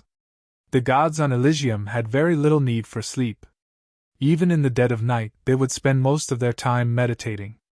At this moment, Eve was clearly not meditating. She was complaining to Cage. "Father naturally has his reasons for his decision. We just need to listen to him." Cage appeared very calm. Cage seemed very calm. He glanced at the agitated Eve and said solemnly, "Father is really angry this time. I'm sure that we'd better behave for the time being and don't cause any more trouble. Do you understand? But that guy has destroyed 3 of our shops. We have been bullied to this extent. Aren't we going to retaliate?" Eve's voice grew softer. She had rarely seen Cage so obedient. She knew that the situation wasn't as simple as it seemed. "Don't worry, Father said that he will take care of it." Cage put on a cold smile and said, "I heard from the Divine Guards that Father drank quite a lot tonight. Do you know what it means for Father to drink?" Eve was startled for a moment before she seemed to recall something. She became overjoyed and said, You mean. Cage nodded and confidently said, "Someone is going to be in big trouble. That's great. I knew Father wouldn't let us be bullied for nothing.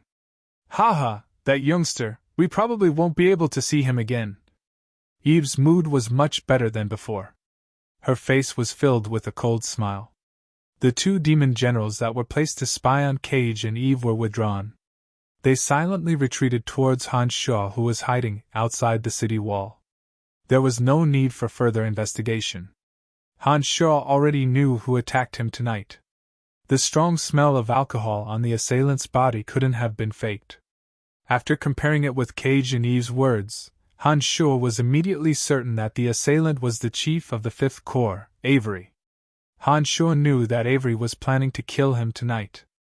If he died, even if the House of Saint figured out that it was Avery who did it, they wouldn't go to war against Avery. After all, Avery was the chief of the Fifth Corps and represented the entire House of Lavers. Han Sho might have some value when he was alive, but he was worthless when he was dead.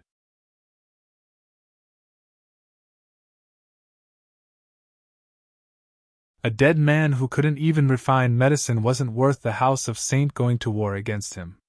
Perhaps only Carmelita would avenge him. Han Sho thought in a self-deprecating manner. However, if Carmelita doesn't know who my enemy is, how is she going to avenge me? A series of thoughts flashed across Han Sho's mind. Although Avery's drunken attack seemed reckless, after careful consideration, Han Sho realized that Avery was a decisive and ruthless person. Avery's actions must have been carefully thought out before he pretended to be drunk. How could a high god be drugged by alcohol? After figuring all this out, Han Sho suddenly felt a chill in his heart. He no longer dared to underestimate any high god in the City of Shadows. If Emir Avery was this terrifying, then wouldn't the other chiefs of divine guards and patriarchs of major family clans who were even stronger and more powerful than Avery be even more terrifying? Han Sho, who had recently become famous in the City of Shadows due to his medicines, immediately calmed down. He realized that his recent smooth sailing had led him to underestimate the experts in the City of Shadows. It was also because he had underestimated how terrifying Avery and the House of Lavers could be that he was almost killed tonight. "Ha!" Han Sho softly cried out.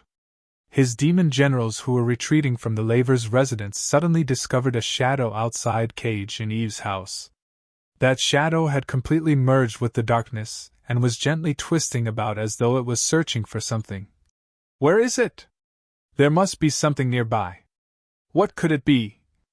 The figure of the Fifth Corps that Avery referred to as Number 3 looked all around in the darkness, trying to find the unknown threat lurking in the darkness. However, no matter how hard he tried, he couldn't find anything. After letting out a soft cry, Han Sho hastily ordered his demon generals to retreat. Through his demon generals, Han Sho discovered the shadow in the darkness and immediately determined that it was a mid-god with extraordinary strength and an expert in concealment. Han Sho had more or less guessed the truth of the matter. Fearing that his demon generals would be discovered, Han Sho immediately ordered his demon generals to retreat. That night, Han Sho's avatar of death silently returned to the cave where his main body was. He had no intention of returning to the City of Shadows for the time being. 2 months passed in the blink of an eye. Thanks to Anaito's efforts, the Celestial Pearl Pharmacy had been refurbished to the point where it looked brand new. During these days, members of various large family clans visited Anaito one after another, inquiring about Han Sho's whereabouts. They were eager to purchase new medicines. Many of those who purchased a few bottles of medicine from the Celestial Pearl Pharmacy had tried the miraculous effects of the medicine.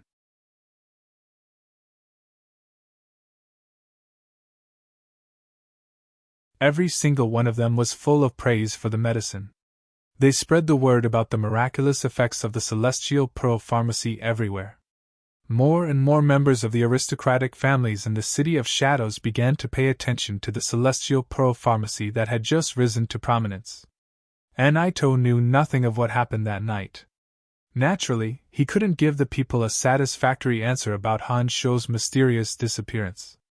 Erebus, the chief of the Third Corps, had sought him out several times. But as the person in question was not around, where could Anaito go to purchase the medicine? Another month passed. The Celestial Pearl Pharmacy's reputation in the City of Shadows grew. Many large family clans began to grow suspicious when Han Sho did not show up for a long time. Some family clans even mobilized their forces to search for traces of Han Sho in the mountain ranges around the City of Shadows. Carmelita's complexion had become more and more normal after she walked out of her meditation. Carmelita, who was originally extremely ugly, was now only ordinary ugly due to the changes in her complexion and skin, even though she was still far from the word beautiful. Carmelita was so excited that she had even thought of how she could repay Han Sho. But unfortunately, Han Sho's mysterious disappearance had greatly disappointed her. Carmelita had heard from Han Shuo about the time when he went to gather medicinal herbs and Han Shuo's daily practice. In addition, she also heard from Anaito that Han Shuo had already gathered all the medicinal herbs when he returned. With that, Carmelita started to feel anxious.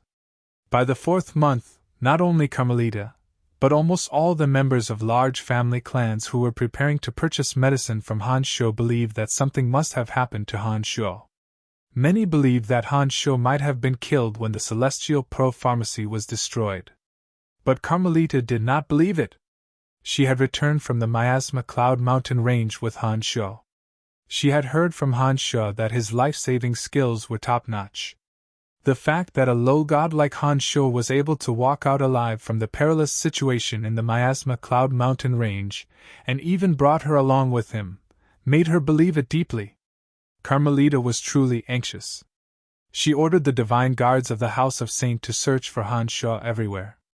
Not only in the City of Shadows, but also in some of the cities and fortresses under the City of Shadows. A large-scale search for Han Shuo was carried out in full swing under Carmelita's leadership. Meanwhile, Andre, an important figure of the House of Saint, had begun to investigate the matter. "How is it?" Andre narrowed his eyes. His left pupil turned dark purple and emitted ice-cold killing intent.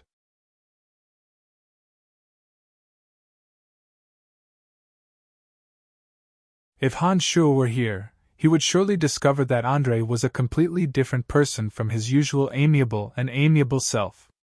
A man wearing a white mask was kneeling in front of Andre. Under the white mask, there was only a pair of empty eyes. He looked like a lifeless corpse, giving off a very uncomfortable and inhuman feeling. "That night, Lord Avery of the Lavers family drank to his heart's content," said the old-fashioned, indifferent voice from the man wearing the white mask. It sounded as though there was no emotion in his voice. "Continue." Andre's dark purple left pupil suddenly closed. He looked at the man with his right eye. "Avery's son, Cage, went to the 5th Corps. The two talked in a secret chamber for a while before Cage returned to the Lavers' residence. He has not stepped out of the Lavers' residence to this day."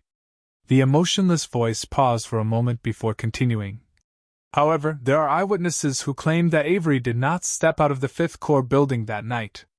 He fell into a deep sleep after getting drunk and did not wake up until dawn. It would be fine if he wasn't there. But since he was at the top of the 5th Corps' sky tower all this time and someone saw him, it must be him. It seems that I have to go and have a talk with him." Andre stood up.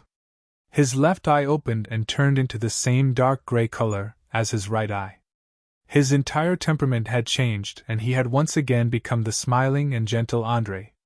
In the 5th Corps, at the top of the sky tower where Avery was drunk, Andre suddenly appeared out of thin air and sat on the seat that belonged to Avery. He calmly gazed at the azure sky above his head and gently rocked the chair he was sitting on. Avery, who was handling government affairs, suddenly bunched his brows and instructed the few people in front of him. "That's all for now. All of you are dismissed. My lord, there are still a few matters that I need your back off." Before he could finish his sentence, Avery's voice turned cold, and he shouted. The few people were startled and did not dare to utter another word. They obediently retreated and only heaved a sigh of relief when they walked out of the room. Avery's body blurred and in the next instant, he appeared before Andre. "Lord Andre, I didn't expect to see you here. What can I do for you?" Avery was holding a bottle of wine in his hand. As he spoke, he casually poured wine into his glass. Upon finishing his words, he handed a crystal goblet filled with amber wine to Andre and said, "This is the 100-fruit wine from the northwest forest of the Life Dominion. Have a taste." Andre accepted the goblet with a smile and took a sip. He put on a pleased expression and said, Not bad, not bad. You sure know how to enjoy life." Avery was full of smiles and was extremely modest. "So, is Brian dead or alive?" After drinking all the wine, Andre gently swirled the wine glass and looked at the empty glass.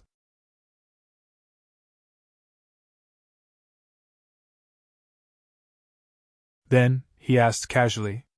The smile on Avery's face stiffened. He suddenly stopped refilling his goblet. After a long while, he resumed refilling his goblet, but with a bitter smile on his face. Avery shook his head and said, I don't know. You're tuning into the Phoenix Nights YouTube channel. Don't forget to subscribe and join us on this journey to catch the most captivating stories.